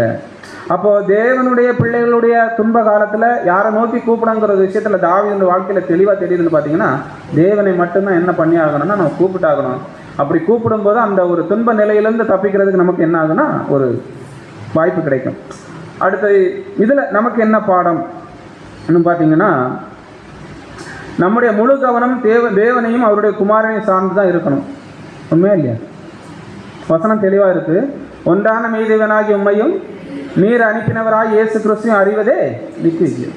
அப்போ புது சிசி இந்த வசனம் எப்பேற்பட்டதுன்னா, அவங்களுடைய வாழ்க்கையே அந்த வசனம் தான். அந்த வசனத்தின்படியான வாழ்க்கையை அவங்க எந்த அளவு தேவனையும் குமாரனை அறிவுக்குள்ளாக கடந்து தங்களோட வாழ்க்கையில போயிட்டே இருக்காங்களோ, அது அவங்களுக்கு ஏதோ மாறப்போகுதுன்னா ஒரு நாள்ல அழியாமைங்கிற ஒரு ஸ்தானத்துக்கு அவங்கள கொண்டு போகக்கூடியதான ஒரு நிலையா இருக்கிறது நம்ம பார்க்குறோம். அப்ப இதை யோவான் எப்படி சொல்றாருன்னு பார்த்தீங்கன்னா, யோவான் 15:7 என்ன சொல்றாரு பார்த்தீங்கன்னா, வைரவாசம் யோவான் 15:7 நீங்கள் என்னிலும் என் வார்த்தையில் உங்களிலும் நிலைத்திருந்தால் நீங்கள் கேட்டுக்கொள்வது எதுவோ அது உங்களுக்கு செய்யப்படும். அப்போ ஒரு நம்மளை பொறுத்த வரைக்கும் தேவன் சமூகத்துல போய் நம்ம கேட்கக்கூடியது எப்ப மட்டும் இருக்கக்கூடாதுன்னா, துன்பமான நிலையில மட்டும் போய் யாருக்கிட்ட போய் கேட்கக்கூடாது. தேவன்கிட்ட போய் எனக்கு நான் இப்படி மாட்டிக்கிட்டேன், எனக்கு கஷ்டமா இருக்குங்கிற ஒரு நிலை இல்லாம கண்டிப்பா கேட்கணும். இல்லாம சந்தோஷமா இருக்கும்போதும் தேவன்கிட்ட என்ன பண்ணி தான் கேட்கணும். அதுக்கான வாழ்வாதாரத்தை நம்ம தேவ வசனங்கள்ல கேட்டுதான் ஆகணும். ஆனா இங்க என்ன சொல்றான்னா, நீங்கள் என்னிலும் என் வார்த்தை உங்களிலும் நிலைத்திருந்தால் நீங்கள் கேட்டுக்கொள்வது எதுவோ அது உங்களுக்கு கொடுக்கப்படும். அப்ப தாவீது அப்படியே கம்பேர் பண்ணி பாருங்க. தாவீதுடைய பிரேயர் எங்கேயாவது ஃபெயிலியர் ஆயிருக்குன்னா, ஒரு சில இடங்கள்ல என்ன ஆயிருக்குன்னா ஆயிருக்கு, அது தேவனுக்கு விரோதமான பாவங்கிற நிலையில இருந்ததுனால அந்த பிரேயருக்கு என்ன கிடைச்சிருக்காருன்னா பதில் கிடைச்சிருக்காரு. ஆனா மற்ற பிரேயர் எல்லாம் நீங்க கவனிச்சு பாத்தீங்கன்னா, அவருக்கு தேவன் பக்க பலமா இருந்து என்ன பண்ணியிருக்காருன்னா சப்போர்ட் பண்ணியிருப்பார்.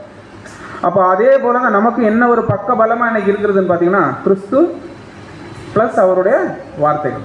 அப்போ அவருடைய வார்த்தைகள் எந்த அளவுக்கு நமக்குள்ள இருக்குதோ, கிறிஸ்து நமக்காக தேவன் என்ன பண்ணுவார்னா பரிந்து பேசுவார். அதற்கான பலனை தற்கால வாழ்க்கையில வாழ்வாதாரமா தேவன் நமக்கு என்ன பண்ணுவார்னா கொடுப்பாருங்கிறது 2வது பாயிண்ட். இப்போ 3வது என்ன பார்த்தீங்கன்னா, தாவீதுடைய வாழ்க்கையில தேவனுடைய வார்த்தைக்கு கீழ்ப்படிந்திருந்தார். இப்ப தேவனுடைய வாழ்க்கைக்கு கீழ்ப்படிந்தார்னா எப்படி கேட்கலாம்னா, கேள்வியா எப்போ எப்படி? ஏன்னா எங்கேயுமே அவருடைய வாழ்க்கையில தேவனுடைய வார்த்தை செயல்பட்டிருக்கு. ஆனா குறிப்பா சில இடங்கள்ல என்ன பார்த்தீங்கன்னா ரொம்ப அதிகமா என்ன பண்ணியிருக்குன்னா செயல்பட்டிருக்கு. எப்போல்லாம் சாமுவேல் அபிஷேகம் பண்ணும்போது ஒருத்தர் திடீர்னு வந்து, இப்போ வாப்பா உன்னை நான் ராஜாவா அபிஷேகம் பண்ண போறேன்னு சொல்லி நம்மளை அபிஷேகம் பண்ண நம்ம ஏற்றுக்குவோமா? கண்டிப்பா என்ன பண்ண முடியாது, ஏற்றுக்க முடியாது. அப்போ தாவீதுடைய வாழ்க்கைக்கு பின்னாடி எதுவும் இருந்திருக்குன்னா, தேவனை அறிஞ்சு, அதாவது கர்த்தரை அறிஞ்சு வாழ்ற ஒரு வாழ்க்கை முறையை அவங்களுடைய சந்ததி மூலமா அதனால சத்தியங்களை என்ன பண்ணியிருக்கலாம்னா தாவீது என்ன பண்ணியிருக்கலாம், கேட்டிருக்கலாம். அப்போ சாமுவேல் வந்து சொன்ன உடனே தேவனுடைய ஆவியின் மூலமா அது என்ன பண்ண உணர்த்தப்பட்டு அந்த அபிஷேகத்தை என்ன பண்ணிருக்காருன்னா ஏற்றுக்கொண்டிருக்கிறார். அடுத்து பார்த்தீங்கன்னா அடுத்த சம்பவம் பார்த்தீங்கன்னா கோலியாத்தை வீழ்த்தக்கூடியது. கோலியாத்தை தாவீது எப்படி சொல்றாரு? கோலியாத்து தாவீது அது ஒரு கேவலமான ஒரு விஷயமா தான் என்ன பண்ணுவோம்னா கோலியாத்து வந்து தாவீதை வந்து இழிவுபடுத்துவார். ஆனால் தாவீது என்ன சொல்வார்? உன்னில் இருக்கிறவனிலும் என்னில் இருக்கிறவரு தெரியும். அப்போ எப்பேற்பட்டதான ஒரு விஷயத்த அங்கேயும் தாவீது என்ன பண்ணிருக்காருன்னா கர்த்தருடைய வார்த்தைக்கு கீழ்ப்படி நாங்கள் ஒரு விஷயத்தை தேவனை மகிமைப்படுத்த முடியாது. அடுத்து பார்த்தீங்கன்னா சவுல் துரத்தும் போது எங்கேயாவது அவர் சவுலுக்கு விரோதமாக ஏதாவது பண்ணியிருக்காருன்னு கேட்டால் எங்கேயுமே என்ன பண்ணலன்னா பண்ணியிருக்கல, பண்ணவும் இல்லை. சொல்றாரு தெளிவா, என் தேவன் அபிஷேகம் பண்ணவர் நான் என்ன பண்ண மாட்டேன், நான் அவர் மேலே என் கையே ஓட மாட்டேன்னு சொல்றாரு. அடுத்து பார்த்தீங்கன்னா இதுக்கு எல்லாத்துக்கும் மேலே அப்துல்லம் சொந்த மகனுக்கு பயந்து ஓடுறாரு. சொந்த மகனுக்கு பயந்து ஓடும்போது இது நினைச்சு பாருங்க, ஒரு அப்பாவால் ஏற்றுக்கொள்ளக்கூடிய ஒரு விஷயமானு கேட்டால் கண்டிப்பாக கிடையாது. ஆனால் அங்கே தாவீது என்ன நிலையில் அதை எடுத்திருக்காரு, நான் தேவன் என்ன பண்ணியிருக்காரு என் வாழ்க்கையில், இதை அனுமதிச்சிருக்கிறாரு. இந்த சூழலில் தான் எது நடக்கும், சீமையை தூசிக்கிற விஷயம். அவர் சீமை விஷயத்தை பேசிகிட்டு இருக்கும்போது தான் அபிஷாட்ட தாவீது சொல்லுவார், இவனெல்லாம் உடுப்பா, என் ரத்த பிறப்பே என்ன கொல்றதுக்கு என்ன பண்ணிட்டு இருக்கு, வகை தேடிட்டு இருக்குங்கிற விஷயத்த சொல்லுவார். அப்போ எவ்வளோ ஒரு கஷ்டமான ஒரு சூழலில் கூட தேவன் அனுமதிச்சிருக்கிறாரு உங்கள் விஷயத்துக்குள்ள தாவீது என்ன பண்ணியிருக்கிறாருன்னா கடந்து போயிருக்கிறார். அடுத்து பார்த்தீங்கன்னா நாத்தானுடைய அறிவுரை, இது நல்லாவே தெரியும். தவறு பண்ணும்போது, பட்சவாள் விஷயத்தில் தவறு பண்ணும்போது இது தேவனுடைய வார்த்தைங்கிறத முழுமையாக ஏற்றுக்கொண்டு என்ன பண்ணிட்டார், நான் தேவனுக்கு விரோதமாக என்ன பண்ணிட்டேன், பாவம் செஞ்சிட்டேங்கிற ஒரு விஷயத்த உடனே என்ன பண்ணுறாருன்னா ஒத்துக்கிறார். அடுத்து பார்த்தீங்கன்னா 6வது, ஸ்தோத்திரங்களிலும் சரி அர்ப்பணிப்பிலும் சரி தேவனுடைய வார்த்தைக்கு என்ன பண்ணியிருக்கிறாருன்னா முழுமையாக அவர் என்ன பண்ணியிருக்கிறாருன்னா கீழ்ப்படிஞ்சிருக்கிறார். இது எல்லாவற்றுக்கும் மேலே ஒரு இடத்துல தன்னை முழுமையாக தாழ்த்திருக்கிறார். எங்கன்னு சொல்ல முடியுமா? இதை எல்லாத்தையும் விட ஒரு இடத்துல தன்னை முழுமையாக தாழ்த்திருக்கிறார்.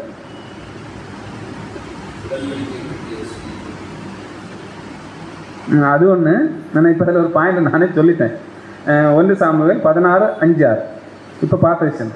2 சாமுவேல் 16:5 முதல் தாவீது ராஜா பகூரி மட்டும் வந்தபோது, இதோ சவுல் வீட்டு வம்சத்தானாயிருக்கிற கேராவின் குமாரனாயிருக்கிற சீமே என்னும் பேருள்ள ஒரு மனுஷன் அங்கே இருந்து புறப்பட்டு தூசித்துக் கொண்டே நடந்து வந்து சகல ஜனங்களும் சகல பலசாலிகளும் தாவீதின் வலதுபுறமாகவும் இடதுபுறமாகவும் நடக்கையில் தாவீதின் மேலும் தாவீது ராஜாவுடைய சகல ஊழியக்காரரின் மேலும் கற்களை எறிந்தான். இந்த ஒரு விஷயத்தை நம்ம எப்படி புரிஞ்சுக்கலாம்? ஒரு ராஜா, ரெண்டாவது பார்த்தீங்கன்னா அவர் கூட இருந்த 400 பேர் எப்படிப்பட்டவங்க, பராக்கிரமசாலி. ஊதுனா சீமையை என்ன பண்ணிடுவார், செத்துருவார். அப்பேற்பட்டவங்களுக்கு முன்னாடி நின்று தாவீது மேலும் தாவீதுடைய ஆட்கள் மேலே என்ன பண்ணுறாருன்னா கற்களை தூக்கி வீசுறார். அடுத்தது சீமையை அவனை தூசித்து, பிரியனே ஏலியாவின் மனுஷனே, தொலைந்து போ சவுலின் ஸ்தலத்தில் ராஜாவான உன்மேல் கர்த்தர் சவுல் வீட்டாரின் இரத்தப்பள்ளியை திரும்ப பண்ணினார். கர்த்தர் ராஜ்யபாரத்தை உன் குமாரனாகிய அப்சலோமின் கையில் ஒப்பு கொடுத்தார். இப்போதும் இதோ உன் அக்கிரமத்தில் அகப்பட்டாய், நீ இரத்த பிரியனான மனுஷன் என்றான். உண்மையிலே இதுல சீமை சொல்றதுக்கு எதுவும் இந்த இடத்துல வந்து சம்பந்தமான கேட்டா எங்கேயுமே என்ன கிடையாது. பட்சபால் விஷயம் அங்கே என்ன ஆகலை, இன்னும் நடக்கல.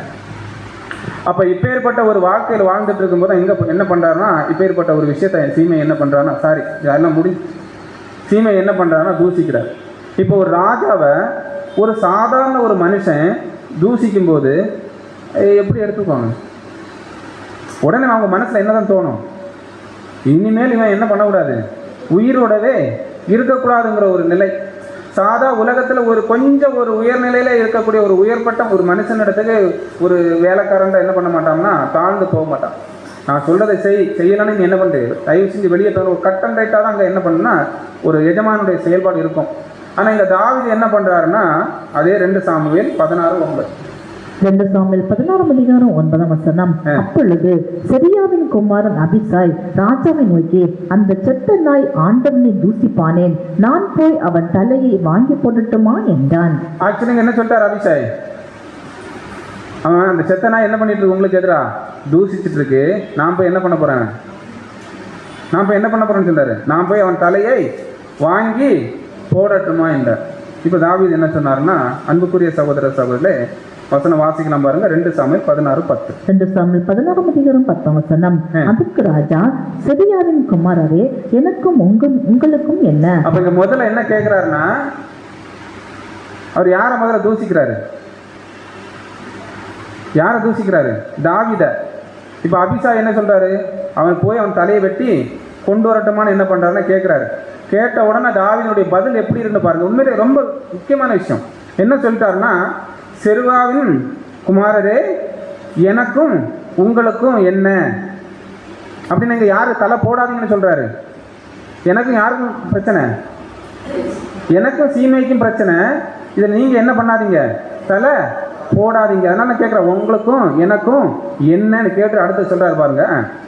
அவன் என்னை தூசிக்கட்டும், தாவீதை தூசிக்க வேண்டும் என்று கர்த்தர் அவனுக்கு சொன்னார். அப்ப அடுத்து என்ன தெளிவா சொல்றாருன்னா, அவன் என்ன பண்ணட்டும், தூசிக்கட்டும், நீங்க என்ன பண்ணாதீங்க, செயல் அது இடைப்படாதீங்க, தலையிடாதீங்கன்னு சொல்லிட்டு என்ன பண்றாருன்னா, தாவீதை தூசிக்க வேண்டும் என்று கர்த்தர் அவனுக்கு என்ன பண்ணிருக்காரு சொன்னார். ஆகையால் ஏன் இப்படி செய்கிறாய் என்று கேட்கத்தக்கவன் யார் என்றார். இதுல நமக்கு என்ன பாடம்?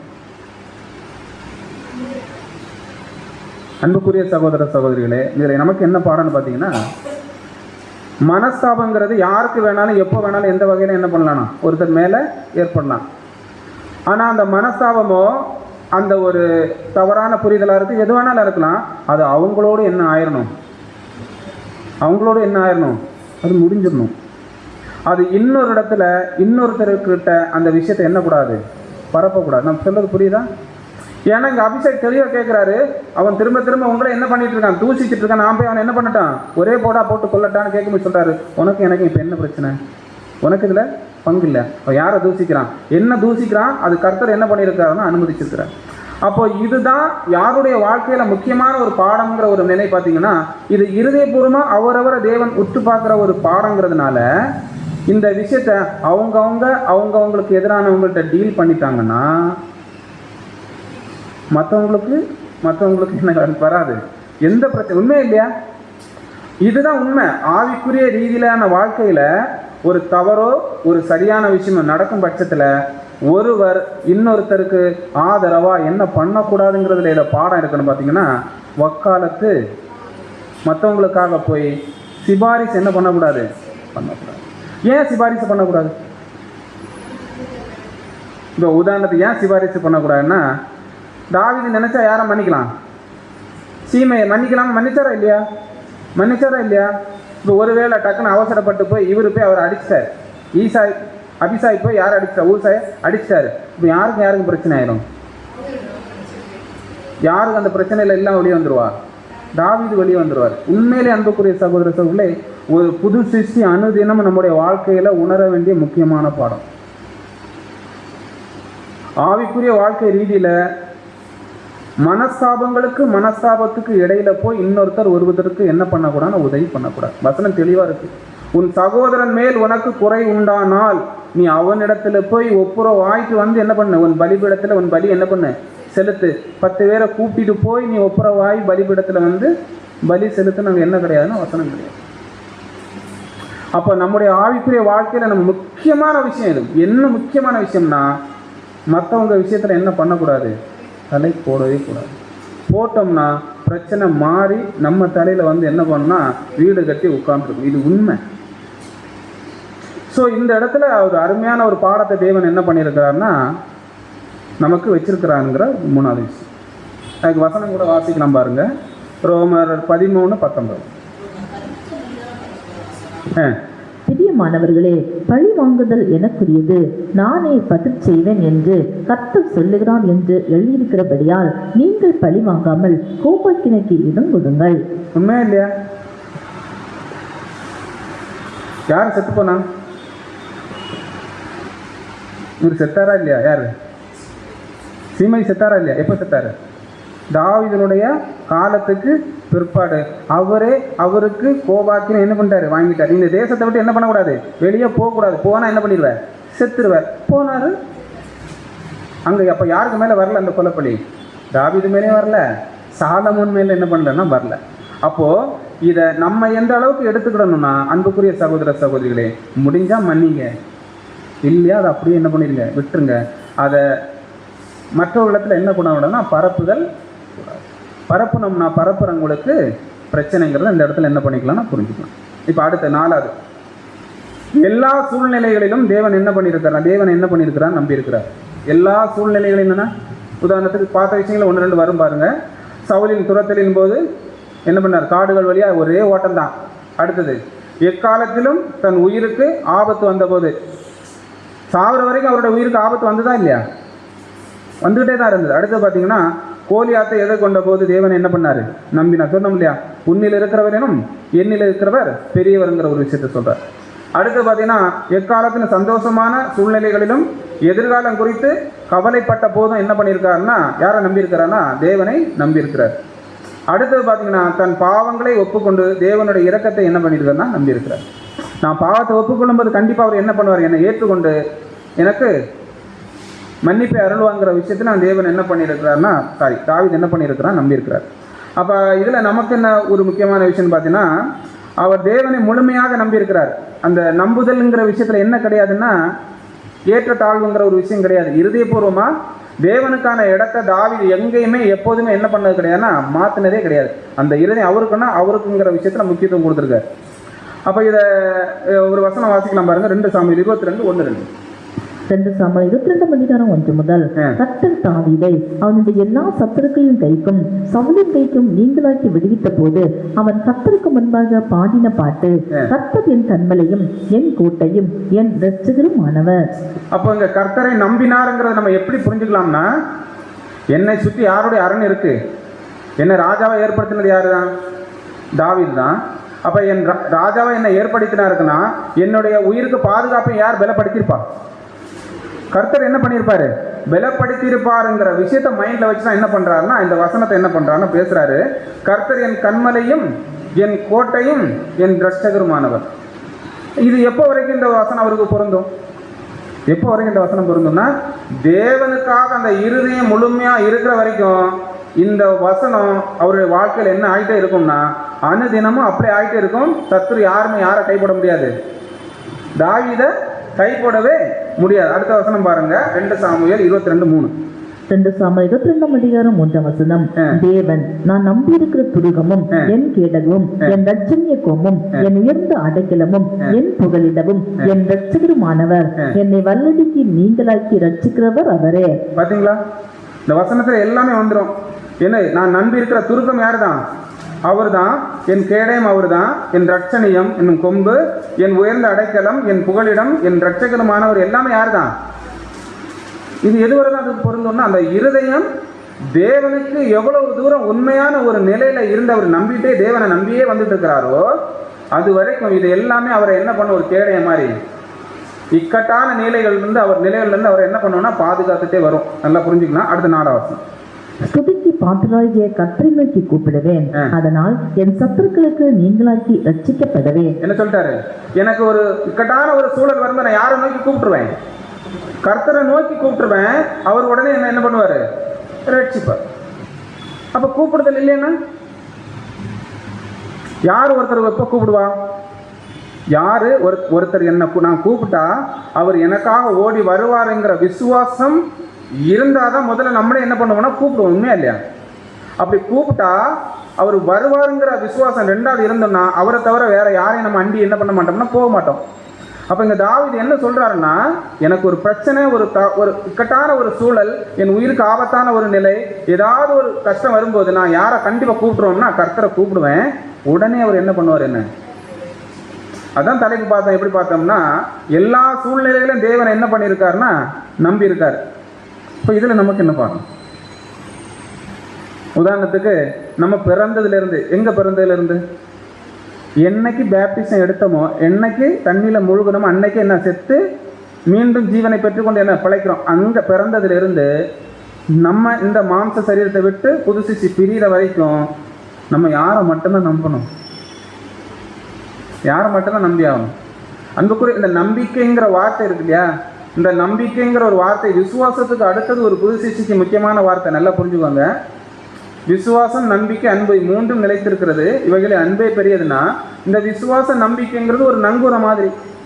அது என்னைக்கு நமக்கு போடப்பட்டிருக்குன்னா, என்னைக்கு கிறிஸ்துவோட நல்மனசாட்சி பொருந்தி, தேவனோட நல்மனசாட்சி பொருந்தி கிறிஸ்துவுக்குள் ஞானஸ்தானம் எடுத்து வெளியே வந்தோமோ அப்போவுமே அந்த நங்கூரம் நம்ம வாழ்க்கையில் என்ன ஆயாச்சுன்னா நம்ம போட்டாச்சு. அப்போ அந்த நங்கூரத்தை பலப்படுத்தக்கூடிய வாழ்க்கை தான் யாருன்னா நம்முடைய வாழ்க்கை. அதுதான் என்னென்னு பார்க்கணும், தேவன் மேலே எப்போதும் நம்பிக்கையாக இருக்கக்கூடிய ஒரு விஷயம். அப்போ தேவனுடைய பிள்ளைகள் வாழ்க்கையில் நடப்பதெல்லாம் தேவன் அனுமதிக்கூடிய காரியங்கள் என்று நினைத்து எல்லாவற்றையும் அவருடைய கரத்தில் ஒப்பு வைத்து காத்து என்ன பண்ணணும்? இருக்கணும். எப்படி காத்து இருக்குது? ஒரு வசனம் போட்டோம். 1 பேதுரு 5:6. 1 பேதுரு 5:6. ஆகையால் ஏற்ற காலத்திலே தேவன் உங்களை உயர்த்தும்படிக்கே அவருடைய பலத்த கைக்கு அடங்கி இருங்கள். சிம்பிள் இதுதான். எப்படி தாவீதுக்கு தேவன் அடைக்கலமும் கேடயமா ரட்சணையும் கொம்புமா இருக்கிறாரோ அதே போல நமக்கும் யார் தான் அடைக்கலம்? நம்முடைய தேவனும் கர்த்தராகிய இயேசு கிறிஸ்துவும். அப்படி அவங்க 2 பேரும் நமக்கு பக்க பலமா இருக்கும் பட்சத்து அவங்க மட்டும்தான் இருக்காங்கன்னா கிடையாது. ஏது நம்ம ஒவ்வொருத்தருக்கும் ஒவ்வொரு தூதர்களையும் தேவன் என்ன பண்ணியிருக்காருன்னா ஏற்படுத்தியிருக்கிறார். அப்போ இப்பேற்பட்டதான பாதுகாப்பு கொண்ட ஒரு ஜீவிகளாக இந்த புது சிஷியாக இந்த உலகத்தில் வாழ்ந்துட்டு இருக்க நமக்கு யாரை மட்டும்தான் நம்பணும்? தேவனையும் கிறிஸ்துவையும் நம்பி நம்முடைய ஜீவனம் அழுதினம் நடந்துட்டு இருக்குன்னு அன்புக்குரிய சகோதர சகோதரே, தாவீது கூப்பிட்டாதான் வருவார். யாரு? கர்த்தர். நம்ம கூப்பிடாமலே என்ன பண்ணுவார்? சொல்ல புரியுதா? அவர் கூப்பிட்டாதான் வருவார். ஆனால் உண்மையிலே நாம் கூப்பிடாமலே வருவார். ஏன்? அவங்க காட் ஆஃப் சர்வெண்ட், நம்ம காட் ஆஃப் சன். பிள்ளைகள் பிள்ளைகள் கூப்பிட்டு வர்றதுக்கும் சர்வெண்ட் கூப்பிட்டு வர்றதுக்கும் என்ன இருக்குது? வித்தியாசம் இருக்கா இல்லையா? சர்வெண்ட் கூப்பிட்டா தான் வருவார், பதில் கொடுப்பாரு. ஆனால் தேவனுடைய பிள்ளைகள் கூப்பிடாமலே என்ன பண்ணுவார்? பதில் கொடுப்பார். அன்புக்குரிய சகோதரர், அதான் சொல்றாரு, ஆகையால் ஏற்ற காலத்தில் தேவன் உங்களை உயர்த்தும்படிக்கு அவருடைய பலத்த கையில் என்ன பண்ணுங்க? அடங்கி இருங்க. தேவன் என்ன பண்ணியிருக்காரு? இந்த ஒரு சூழல், இந்த ஒரு இக்கட்டான நிலைமையில தேவன் அனுமதிச்சிருக்கிறாரு. அதுக்கு நான் என்ன பண்ணுறேன்? என்ன சரண்டர் பண்ணுறேன். உங்களுக்கு நான் தேவனை நம்புகிறேன், அவ்வளோதாங்கிற ஒரு நிலையை நம்ம என்ன பண்ணலாம்னா கடந்து. இது 4வது பாயிண்ட். 5வது பாயிண்ட், தவறு செய்யும்போது மனம் திரும்பினார். என்னென்ன விஷயம் நமக்கு தெரியும்? 1 பத்சேபாளுடைய விஷயம், 2வது பார்த்தீங்கன்னா உரியாவை கொன்றது, 3வது இலக்கம் பார்த்தது, 4வது என்னது? நாபாலை கொலை செய்ய திட்டமிட்டது. ஆக்சுவலி நாபாலை கொலை செய்ய திட்டம்லாம் என்ன பண்ணியிருக்க மாட்டார்? போட்டிருக்க மாட்டார். அதில் தப்பு. அப்போ நாபாலை கொலை செய்ய என்ன பண்ணியிருப்பார்? முடிவு பண்ணியிருப்பார். அவரும் ரெடியாகி தன்னுடைய ஆட்களையும் ரெடியாகி என்ன பண்ணுவார்? நாபாலை கொல்றதுக்கு வருவார். அப்போ இங்கே முதல் விஷயம் பத்சேபா நமக்கு நல்லாவே தெரியும், அறிந்தே செய்த ஒரு பெரிய பாவம். நல்லா புரிஞ்சுக்கலாம். அடுத்தது அறிந்தே செய்ய இன்னொரு பெரிய பாவம் என்னன்னா, உரியாவை என்ன பண்ணது? கொன்னது. இந்த ஒரு பனிஷ்மெண்ட்லேருந்து தேவன் தாவீது என்ன பண்ணலன்னா மன்னிக்கவே இல்லை. உதாரணத்துக்கு ஆலயத்தை நான் கெட்டேன்னு சொல்லும்போது தேவன் என்ன சொல்லிட்டாருன்னா, உன் கையில் என்ன இருக்குது? ரத்தப்பலி இருக்குது, நீ ஆலயத்தை என்ன பண்ண வேண்டாம்? கெட்ட வேண்டாம். அப்போ அந்த கையில் இருந்த ரத்தப்பலி எந்த பலின்னா வேறு எந்த ரத்தப்பலியும் கிடையாது, உரியாவை கொலை செய்த அந்த ஒரு ரத்தப்பலி தான். ஏன்னா அவர் குற்றம் இல்லாத ஒரு நல்ல மனுஷனை கொண்டு போட்டதுனால, அந்த ஒரு உயிரை அவர் எடுத்ததுனால தேவனுடைய ஆலயத்தை கட்டவுடைய பாக்கியத்தை யார்கிட்ட இருந்து எடுத்துட்டாருன்னா தாவீதிலிருந்து எடுத்து சாலமன் இடம்னா இந்த விஷயத்தில் அவருக்கு கிடைச்ச தண்டனை.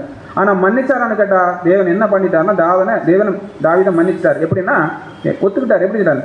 நான் கர்த்தருக்கு விரோதமாக பாவம் செய்தேங்கிறத மனப்பூர்வமாக தாழ்ந்து தன்னை அர்ப்பணித்து என்ன பண்ணுறாருன்னா ஒத்துக்கிட்டார். அடுத்தது பார்த்தீங்கன்னா உரியாவை கொண்டது மன்னிக்க முடியாத விஷயம். தேவன் ஆலயத்தை கட்டக்கூடிய பாக்கியத்தை தாவீதிலிருந்து என்ன பண்ணிட்டாருன்னா எடுத்துட்டார். அடுத்து பார்த்தீங்கன்னா இலக்கம் பார்த்தது. இலக்கம் பார்த்தா அங்கே பெரிய தண்டனை என்னாச்சு? வந்தாலும் கூட தாவீது நிமித்தம் அந்த தண்டனை என்ன பண்ணிட்டார்? எடுத்து போட்டார். 3 வாதை அனுப்பினார். இதில் எனக்கு எந்த வாதை வேணி என்ன பண்ண சூஸ் பண்ண? என்ன வாதையை சூஸ் பண்ணார்? கொள்ளை நோய் என்ன பண்ணார்? சூஸ் பண்ண. இப்படி ஒவ்வொரு விஷயத்திலையும் அவர் எந்த அளவுக்கு தன்னை முழுமையாக அர்ப்பணித்து நான் தப்பு பண்ணேங்கிற உணர்ந்துட்டாரோ தண்டனை குறைக்கப்பட்டிருக்கு, மன்னிக்கப்பட்டிருக்கு. பாராமல் என்ன பண்ணுறாருன்னா தேவன் விட்டுருக்கிறார். அப்போ இதில் நம்ம இப்போ எந்த விஷயத்தை முக்கியமாக ஒரே ஒரு விஷயத்தை மட்டும் பார்க்க போகிறோம்னா, நாபாலுடைய விஷயத்தை என்ன பண்ண போகிறோம்? பார்க்க போகிறோம். இந்த நாபாலுடைய விஷயம் நமக்கு நல்லாவே தெரியும். சிம்பிளாக பார்த்து என்ன பண்ணிடலாம், நம்ம முடிச்சிடலாம். இதில் நான் 4வது விஷயம், அதாவது இதில் என்னென்னா, நாபாலின் ஆடுகள் ஒரு பெரிய மந்தை, 3000க்கும் மேற்பட்ட ஆடுகள் எல்லாம் கொண்ட ஒரு மந்தை. 7 வருஷம் சவுல் துரத்தி ஓடிட்டே இருந்தார் இல்லையா? அப்படி ஓடிட்டே இருக்கும்போது இவர் ஓடின இடங்கள்லாம் யாருடைய மந்தை மேய்க்கப்பட்டிருக்குன்னு பார்த்தீங்கன்னா நாபாலுடைய ஆட்டு மந்தைகளும் மேய்ப்பர்களும் அங்கே என்ன பண்ணியிருக்காங்க? இருந்திருக்காங்க. அப்படி இருக்கக்கூடிய பட்சத்தில் தாவீதோட ஆட்கள் என்ன பண்ணுறாங்கன்னா அதுக்கு பாதுகாப்பு கொடுத்துருக்காங்க. கொள்ளை இடாதபடிக்கு பாதுகாத்து நிறைய உதவிகள் என்ன பண்ணியிருக்காங்க. அப்படி பண்ணக்கூடிய சூழலில் தான் பார்த்தீங்கன்னா சாமுவேல் என்ன பண்ணுவார்னா மரிச்சுவார். சாமுவேல் மரித்த பிற்பாடு உணவுக்கு இவருக்கு கொஞ்சம் கஷ்டமான ஒரு சூழல் வரும்போது என்ன பண்ணுவார்னா, பக்கத்தில் தான் அவங்க தங்கியிருக்க இடத்துக்கு பக்கத்தில் தான் யாருடைய வீடு இருக்குன்னா நாபாலுடைய வீடு இருக்குங்கிறதுனால ஆட்களை அனுப்பி என்ன கேட்பார்? உணவு கேட்பார். யார்கிட்ட? நாபால்கிட்ட. அப்படி கேட்கும்போது நடக்கக்கூடிய சம்பவத்தை தான் நம்ம இப்போ என்ன பண்ண போறோம்? பார்க்க போகிறோம். 2 சாமுவேல் 25:5. 2 சாமுவேல் 25:5 முதல் தாவீது 10 வாலிபரை அழைத்து, நீங்கள் கர்மேலுக்கு போய் நாபாலிடத்தில் சென்று என் பேரை சொல்லி அவன் சுக செய்தியை விசாரித்து அவனை நோக்கி, நீர் வாழ்க, உமக்கு சமாதானமும் உம்முடைய வீட்டுக்கு சமாதானமும் உமக்கு உண்டான எல்லாவற்றுக்கும் சமாதானம் உண்டாவதாக என்று அவனை வாழ்த்தி. இங்கே என்ன சொல்லிட்டாங்கன்னா, நீங்கள் 10 பேரை தேர்ந்தெடுத்து அங்கே போய் அவர்கிட்ட என்ன பண்ணுங்க? பேசும்போது அவர்கிட்ட என்ன பண்ணுங்க? முதல்ல அவரை வாழ்த்தி நான் சொன்ன விஷயங்கள் அவர்கிட்ட என்ன பண்ணுங்கன்னா ஒப்புவீங்கன்னு முதல்ல சொல்லி விட்டார். அடுத்தது 25:8-9. உம்முடைய வேலைக்காரரை கேளும், அவர்கள் உமக்கு சொல்லுவார்கள். ஆதலால் இந்த வாலிபருக்கு உம்முடைய கண்களில் தயை கிடைக்க வேண்டும். நல்ல நாளில் வந்தோம், உம்முடைய கைக்கு உதவுவதை உம்முடைய ஊழியக்காரருக்கும் உம்முடைய குமாரனாகிய தாவீதுக்கும் கொடுக்கும்படி வேண்டுகிறேன் என்று சொல்லுங்கள் என்றான். தாவீதின் வாலிபர் போல் இந்த வார்த்தைகளை எல்லாம் தாவீதின் நாமத்தினாலே நாபாலிடத்தில் சொல்லி பின்னொன்றும் பேசாதிருந்தார்கள். இப்போ இதில் என்ன புரிஞ்சுக்கலாம்னா, இந்த 10 பேருக்கு அங்கே என்ன கொடுக்குறாங்கன்னா, இப்படி உங்களுடைய மேய்ப்பர்களையும் ஆடுகளையும் நாங்கள் என்ன பண்ணுறோம், நிறைய உதவி பண்ணியிருக்கோம். உங்கள் மேய்ப்பர்களுக்கு கழுவர்கள்ட்ட நிறைய பாதுகாப்பு நாங்கள் என்ன பண்ணியிருக்கோம், கொடுத்துருக்குறோம். நீங்கள் வேணா என்ன பண்ணுங்கள், உங்கள் மேய்ப்பர்கள்ட்ட கேட்டு பாருங்கள். இப்போ எங்களுக்கு என்ன தேவைப்படுதுன்னா, உங்கள்கிட்ட கொஞ்சம் உதவி தேவைப்படுது. என்னென்னா ஆகாரம் தேவைப்படுது. அதை நீங்கள் உங்களுக்கு என்ன பண்ணுங்கன்னா தந்து விடுங்கிறத வேலைக்காரர்கள் என்ன பண்ணுறான்னா கொடுக்குறார். இப்போ கொடுக்கும்போது இங்கே தான் கீழே பார்க்குறோம், தாவீதின் வாலிபர் போய் இந்த வார்த்தைகள் எல்லாம் தாவீது நாமத்தினாலே நாபாலிடத்தில் சொல்லி பின்னொன்றும் பேசாமல் இருந்தார்கள். இப்படி சொன்ன உடனே அடுத்தது என்ன நடக்குன்னு பார்த்தீங்கன்னா, வசனம் வாசிக்கலாம் பாருங்க. 1 சாமுவேல் 25:10. 1 சாமுவேல் 25:10. நாபால் தாவீதின் ஊழியக்காரருக்கு பிரதித்தமாக, தாவீது என்பவன் யார், ஏசாயின் குமாரன் யார், தங்கள் எஜமான்களை விட்டு ஓடி போகிற வேலைக்காரர் இந்நாளில் அநேகர் உண்டு. அப்ப இங்க என்ன ஒரு விஷயத்த சரியா நாபால் சொல்லிட்டாருன்னா, தாவீதுனா யாருப்பா, ஈசாயினா யாரு, அவன் குமாரனா யாரு, எனக்கு யாரும் என்ன பண்ணாது தெரியாது. அப்படியே ஒருவேளை தெரிஞ்சிருந்தாலும் கூட 11ஆம் வசனம், நான் என் அப்பத்தையும் என் தண்ணீரையும் என் ஆடுகளை மயற்கத்திரைகளுக்காக நான் அடித்து சமையல் பண்ணிவிட்டதையும் எடுத்து இன்னார் இடத்தார் என்று நான் அறியாத மனுஷருக்கு கொடுப்பேனோ என்றான். நான் இங்க சமைச்சு வச்சிருக்கிறது, அடிச்சு வச்சிருக்க ஆடு எல்லாமே யாருக்கு, என்னுடைய மயற்கத்திரிக்க கூடிய வேலைக்காரர்களுக்கு. இதை எடுத்து உன் ஆட்களுக்கு நான் என்ன பண்ணுவேன், கொடுப்பனும் என்ன பண்றாருன்னா நாபால் என்ன பண்றாருன்னா கேட்கிறார்.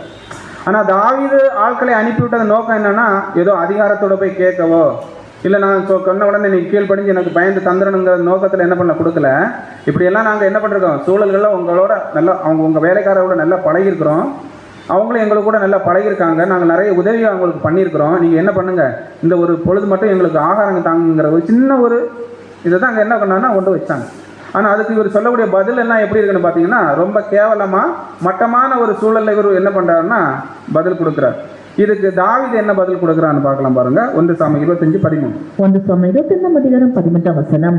அப்பொழுது தாவீது தன் மனுஷரை பார்த்து, நீங்கள் அவரவர் உங்கள் பட்டயத்தை கட்டிக்கொள்ளுங்கள் என்றான். அவரவர் தங்கள் பட்டயத்தை கட்டிக்கொண்டார்கள். தாவீதும் தன் பட்டயத்தை கட்டிக்கொண்டான். ஏறக்குறைய 400 பேர் தாவீதுக்கு பின் சென்று புறப்பட்டு போனார்கள். இப்போ தாவீது என்ன ஆயிட்டாரு, வேலைக்காரர் வந்து சொல்லிட்டாங்க, நாங்கள் இப்படி போய் சொன்னோம், அவர் தாவீதுன்னா யாருன்னு எங்களுக்கு என்ன பண்ணிட்டாரு தெரியாதுன்னு சொல்லிட்டாரு. ஊசாயும் யாருன்னு எங்களுக்கு தெரியாது, ஈசாயும் யாருன்னு எங்களுக்கு தெரியாதுன்னு சொல்லிட்டோம்னா தாவீது என்ன வந்துட்டு, தாவீதுக்கு கோபம் வந்தது. அவர் மட்டும் இல்லை, 400 பேர் அவரோடு கூட என்ன ஆயாச்சு, ரெடி ஆயிடுச்சு. யாரை கொள்றதுக்கு, நாபாலையும் அவரோட எல்லாத்தையும் அழிக்கிறதுக்கு என்ன பண்ணியாச்சுன்னா இங்கே ரெடி ஆயிடுச்சு. இப்போதான் நாபாலின் மனைவி இடத்துல யார் வந்து சொல்றாங்கன்னா, நாபாலின் வேலைக்காரர் வந்து சொல்றாங்க. எப்படின்னா, எங்களுக்கு இப்படி நாங்கள் வனாந்தரத்தில் நாங்கள் ஆடுகளை மேய்க்கும் போது அவங்க எங்களுக்கு நிறைய உதவி பண்ணியிருக்காங்க, அவங்க எங்களுக்கு நிறைய தேவைகளையும் பூர்த்தி பண்ணியிருக்காங்க. அவங்க ஒரு சிறு உதவிக்காக எஜமான இடத்துல வந்தபோது அவர் என்ன பண்ணிட்டாரு, இப்படி பேசி விட்டார்னு சொல்லும்போது, அபிகாயில் தான் யாரு, நாபாலுடைய மனைவி. அபிகாயிலுக்கு யாரை தெரியும்னா, யாரை தெரியும், தாவீது தெரியும். அவர் கர்த்தர் தேர்ந்தெடுத்த ராஜாங்கிறது என்ன ஆகும், அபிகாயிலுக்கு தெரியும். அப்படி தெரியும் போதுதான் இங்க அபிகாயில் என்ன சொல்றாங்கன்னா, வசனம் வாசிக்கலாம் பாருங்க. 1 சாமுவேல் 25:18. 1 சாமுவேல் 25:18. அப்போது அபிகாயில் தீவிரமான 200 அப்பங்களையும் 2 துருத்தி திராட்சையும் சமையல் பண்ணப்பட்ட 5 ஆடுகளையும் 5 படி வறுத்த பயத்தையும் வற்றலாக்கப்பட்ட 100 திராட்சை குலைக்கடுகளையும் வற்றலான 200 அத்திப்பழ அடைகளையும் எடுத்து கழுதைகள் மேல் ஏற்றி என்ன பண்ணிட்டாங்க. ஒருவேளை கொண்டு கொடுக்கணும்னா படையெடுத்து வந்து இங்கே என்ன பண்ணிடுவாரு, மொத்தத்தையும் தாவீது அழிச்சிருவாங்கிறத பயந்து எப்படி ரெடி பண்ணாங்க எதெல்லாம் தெரியாது. ஆனால் உடனே இதை எல்லாமே அபிகாயில் என்ன பண்ணி ஆச்சுன்னா ரெடி பண்ணி ஆயத்தமாக யார்கிட்ட கொண்டு கொடுக்க சொல்கிறாங்க, தாவீதுக்கும் அவரோடு கூட உள்ள ஆட்களுக்கும் கொண்டு போய் கொடுக்க சொல்லிட்டு, நீங்கள் முன்னாடி போங்க நான் பின்னாடியே வாரேன்னு சொல்லி அபிகாயில் அடுத்து பேக்கில் கழுதையில் என்ன பண்ணாங்க போகிறதுக்கு ஆயத்தமாகறாங்க. அடுத்து போகிறாங்க. வசனம் வாசிக்கலாம் பாருங்க. 1 சாமுவேல் 25:23. அபிகாயில் தாவீதை காண்கையில் தீவிரமாய் கழுதையை விட்டு இறங்கி தாவீதுக்கு நேராக தரையில் முகங்குப்புறம் விழுந்து பணிந்து அவன் பாதத்திலே விழுந்து, என் ஆண்டவனே, இந்த பாதகம் என்மேல் சுமரட்டும். உம்முடைய அடியாளுடைய வார்த்தைகளை நீர் கேட்கும் பொருட்டாக உம்முடைய அடியாள் உமது செவி கேட்க பேச வேண்டும். இப்ப என்ன சொல்றாங்கன்னா, முதல்ல வந்து முகங்குப்புற விழுந்துட்டு, நான் உங்கள்ட்ட சில விஷயங்களை பேசணும், தயவு கூர்ந்து என்ன பண்ணுங்க, பேச விட்டு கேளுங்க என்ன சொல்றாங்க. அப்படி என்ன பேசுறவங்க, என்ன பேசியிருப்பாங்க? இந்த பைத்தியக்காரன் நாபால் நிமித்தமா நீங்க என்ன பண்ண வேண்டாம், ஒரு கொலைகாரனா மாற வேண்டாம்ங்கிற ஒரு விஷயத்தை என்ன பண்றாங்கன்னா பேசுறாங்க. வசனம் வாசிக்கலாம் பாருங்க. 1 சாமுவேல் 25:27. 1 சாமுவேல் 25:27 முதல், என் ஆண்டவனாகிய நீர் நாபால் என்னும் இந்த பேலியாத மனுஷனை ஒரு பொருட்டாக எண்ண வேண்டாம். என்ன சொல்றாங்க முதல்ல, இந்த பைத்திய, அதாவது பேலியாளின் மகனாகிய நாபாலை நீங்க ஒரு பொருட்டாக என்ன வேண்டாம். அவன் பெயர் எப்படியோ அப்படி அவனும் இருக்கிறான். அவன் பெயர் நாபால், அவனுக்கு பைத்தியமும் இருக்கிறது. உன்னுடைய அடியாளாகிய நானோ என் ஆண்டவன் அனுப்பின வாலிபரை காணவில்லை. என்ன சொல்லிட்டாருன்னா, உங்க ஆட்கள் வந்தாங்களாம், எனக்கு என்ன தெரியும், நான் பார்க்கல. யார்கிட்ட வந்து பேசியிருக்காங்க, நாபால்கிட்ட வந்து பேசியிருக்காங்க. அவர் என்ன பண்ணிட்டாரு, அவங்கள எதிரடையா பேசி விட்டுட்டாரு. அதனாலதான் நீங்க இப்ப என்ன பண்ணுங்க, அவரை கொல்றதுக்காக வந்திருக்கீங்க. அந்த இடத்துல நான் என்ன பண்ணல, அவங்க வந்ததையோ பேசினதையோ நான் கேட்கல. இப்போதும் உமது அடியார் என் ஆண்டவனுக்கு கொண்டு வந்த காணிக்கையை ஏற்றுக்கொண்டு என் ஆண்டவனை பின்பற்றுகிற வாலிபருக்கு கொடுப்பீராக. எதுக்கெல்லாம் வேணுங்கிறதுக்காக நாபாலை சந்திக்க உங்க ஆட்களை அனுப்பிங்களோ அதை இப்ப அடியால் என்ன பண்றேன், கொண்டு வந்திருக்கேன். இதை உங்க வேலைக்காரருக்கு என்ன பண்ணுங்க, கொடுங்க. அன்புக்குரிய சகோதர சொல்லி என்ன பாடம்னு பாத்தீங்கன்னா, அடுத்த வசனம் 25:31 ERV போட்டிருக்கேன். அப்பாவிகளை கொஞ்சப்படி உங்களுக்கு வரக்கூடாது. என்ன சொல்றாருன்னா, ஒருவேளை வந்து நாபாலை கொன்றது மட்டும் இல்ல, யாரையும் கொன்றுவாங்க. நாபாலை கொன்றது மட்டும் இல்ல, யாரையும் கொன்றுவாங்க. அவருடைய வேலையாட்கள் கம்ப்ளீட்டா என்ன பண்ண, தும்சம் பண்ணிட்டு போயிடுவாங்க. அதாங்க என்ன சொன்ன, நாபாலை கொன்றது பத்தி இங்க பேசல. இங்க என்ன சொல்றாருன்னா, அப்பாவிகளை கொன்றபடி உமக்கு வரக்கூடாது. நீங்கள் அந்த வலையில், அது ஒரு வலை, அந்த வலையில நீங்க என்ன பண்றாங்க, விழுந்துறாங்க. நீங்க யாரு, தேவன் தேர்ந்தெடுத்த ஒரு ராஜா. அவருடைய அனுமதி இல்லாம இந்த ஒரு பாவத்துல வந்து நீங்க என்ன பண்றாங்க, விழுந்துராதீங்கிற ஒரு விஷயத்தை என்ன பண்றாங்கன்னா அபிகாயில் வந்து தாவீதுக்கு சொல்றாங்க. அடுத்த வசனம், கர்த்தர் உமக்கு வெற்றிகளை தரும்போது என்னை நினைத்துக் கொள்ளுங்கள். தயவு செய்து நீங்க என்ன பண்ணீங்க, ஸ்டாப் பண்ணிருங்க. ஆனா கர்த்தர் உங்களுக்கு நிறைய வெற்றிகளை தருவாரு. அப்படி நிறைய வெற்றிகளை தரும்போது என்ன பண்ணுங்க, நினைச்சுக்கிடுங்க அப்படின்னு சொல்லிக்கிட்டு தான் அடுத்தது பேசுறாரு. 1 சாமுவேல் 25:32. அப்பொழுது தாவீது அபிகாயிலை நோக்கி, பதில் நல்லா புரிஞ்சுடுங்க, உன்னை இன்றைய தினம் என்னை சந்திக்க அனுப்பின இஸ்ரவேலின் தேவனாகிய கர்த்தருக்கு ஸ்தோத்திரம். என்ன சொல்றாரு தாவீது, என்ன சொல்றாரு? அப்பொழுது தாவீது அபிகாயிலை நோக்கி, உன்னை இன்றைய தினம் என்னை சந்திக்க அனுப்பின இஸ்ரவேல் தேவனாகிய கர்த்தருக்கு ஸ்தோத்திரம். ஒருவேளை வரும்போது அபிகாயில் இல்லைன்னா, அவர் வராரு நாபாலை கொல்றதுக்கு, அபிகாயில் இல்லைன்னா, அப்போ அபிகாயில தேவன் என்ன பண்றாரு, அனுப்பிடு. அதுக்காக கர்த்தருக்கு என்னது, ஸ்தோத்திரம் சொல்லிட்டு அடுத்த சொல்றாரு, நீ சொல்லிய யோசனை ஆசீர்வதிக்கப்படுவதாக. நீ சொன்ன விஷயம் ஆசீர்வதிக்கப்படுவதாக. நான் ரத்தம் சிந்த வராதபடிக்கு என் கையை பழிவாங்காதபடிக்கும் நீ இன்றைய தினம் எனக்கு தடை பண்ணினபடியினால் நீ ஆசீர்வதிக்கப்படுவாயாக. அப்ப இன்றைய தினம் என்ற கை ரத்தம் சிந்தாதபடிக்கு என்ன பாதுகாத்ததுக்காக உனக்கு என்ன வரட்டும், ஆசீர்வாதம் வரட்டும். அப்ப அபிகாயில் என்ன பண்ணிருக்காங்க, ஒரு சடுதியிலே தாவீது செய்ய போன ஒரு முன் கோபமோ இல்ல ஒரு வீம்பினாலே செய்ய போன ஒரு கொலைப்பழிய அபிகாயில் என்ன பண்ணிட்டாங்க, தடுத்து இந்த இடத்துல நிப்பாட்டிட்டாங்க. அதான் சொல்றா, இன்றைய தினம் உன்னை சந்திக்கும்படி செய்த கர்த்தருக்கு ஸ்தோத்திரம். இந்த கை இன்னைக்கு ரத்தம் சிந்த இருந்த விஷயத்தை நீ தடுத்து நிறுத்தியதுனால நீயும் ஆசீர்வதிக்கப்படுவாயாகன்னு யார் ஆசீர்வதிக்கிறாரு, அபிகாயில. இப்போதான் தாவீதின் பதிலை பாருங்க அன்புக்குரிய எப்படி சொல்றாங்க. 1 சாமுவேல் 25:34. நீ தீவிரமா என்னை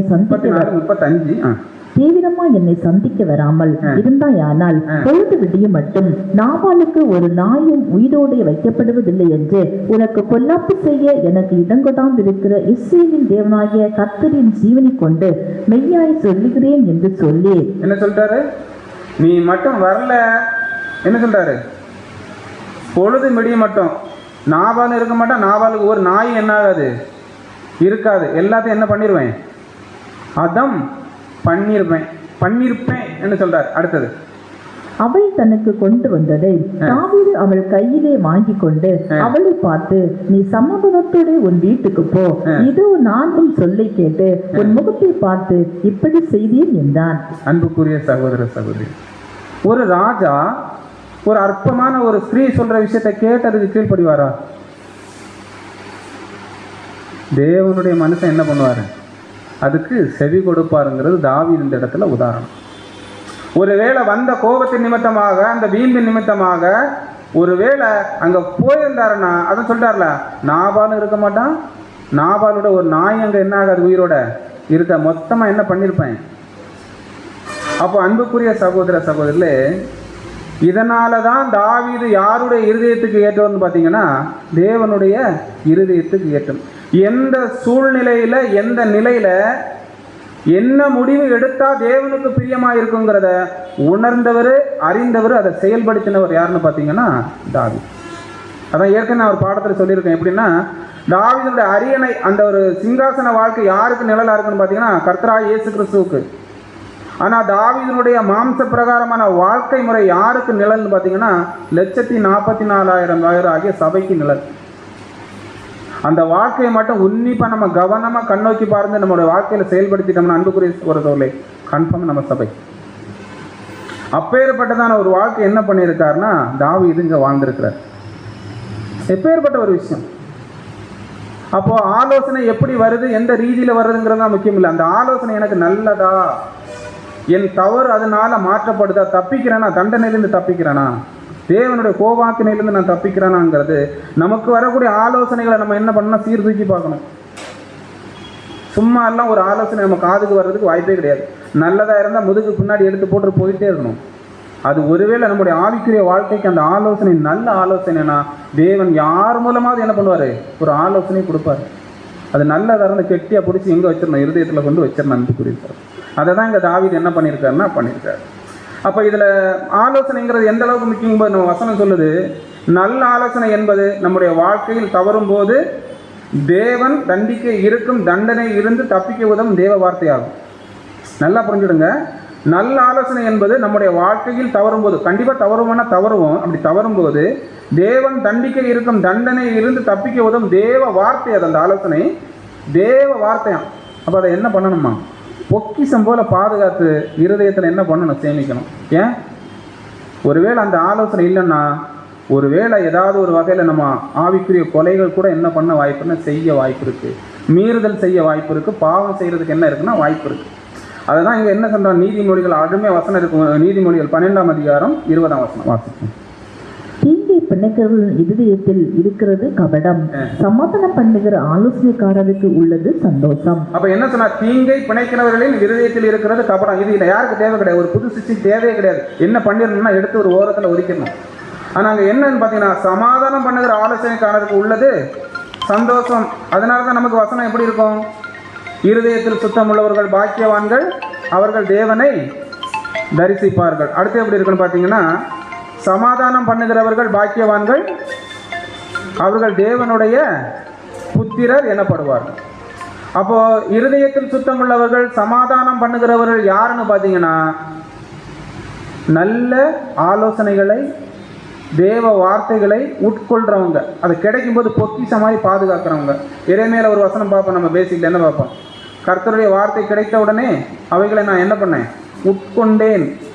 அப்போ எந்த இடத்துல அது கர்த்தருடைய வார்த்தைங்கிறத நம்ம என்ன பண்ணணும்னா நம்முடைய வாழ்க்கையில் உன்னிப்பாக கவனிச்சுக்கிட்டே இருந்தோம்னா அன்புக்குரிய சகோதர சகோதரிகளே, தாவீது ஏன் தேவனுடைய இருதயத்துக்கு ஏற்றவராக இருந்தாருங்கிறது பாடத்தினுடைய தலைப்பு. நமக்கு எப்படி எடுத்துக்கணும் அந்த தலைப்பை, நாம் எப்படி தேவனுடைய இருதயத்துக்கு ஏற்றவராக மாற முடியுதுங்கிறத எடுத்துக்கலாம். எப்படி எடுத்துக்கலாம்னா தாவீதை போல இருந்தா, தாவீதை போல நம்ம வாழ்ந்தா அன்புக்குரிய சகோதர சகோதரர்களே, தேவனுடைய இருதயத்துக்கு ஏற்றவர்களாக நம்மளால் என்ன பண்ண முடியும்னா மாற முடியும். அப்போ முழுக்க முழுக்க என்ன ஒரு விஷயத்தை நம்ம செய்ய வேண்டியதாக இருக்குன்னா, இந்த இருதயத்தை பாதுகாக்கணும். எப்படி பாதுகாக்கணும், பழைய சிந்தையிலிருந்து வரக்கூடிய எந்த எண்ணங்கள் சிந்தனைகளை என்ன செய்யணும், கொல்லணும். அப்படி கொல்லும்போது நம்முடைய இருதயம் முழுமையாக புதிய சிந்தைக்கு கனெக்ட் ஆகி ஆவிக்குரிய வாழ்க்கையில் நம்ம என்ன பண்ணோம்னா வளர்ச்சி அடைவோம். அப்படி வளர்ச்சி அடையும் போது நாமளும் தேவனுடைய இருதயத்துக்கு ஏற்றவர்களாக என்ன பண்ண வாய்ப்பு இருக்குன்னா மாறுவதற்கு வாய்ப்புங்கிறத நம்ம இந்த ஒரு பாடத்தில் புரிந்து கொண்டோம் என்பதை தெரிவித்துக் கொண்டு பொறுமையோடு கேட்ட நாம் அனைவரையும் தேவன் தாமே ஆசீர்வதிப்பாராக. ஆமாம்.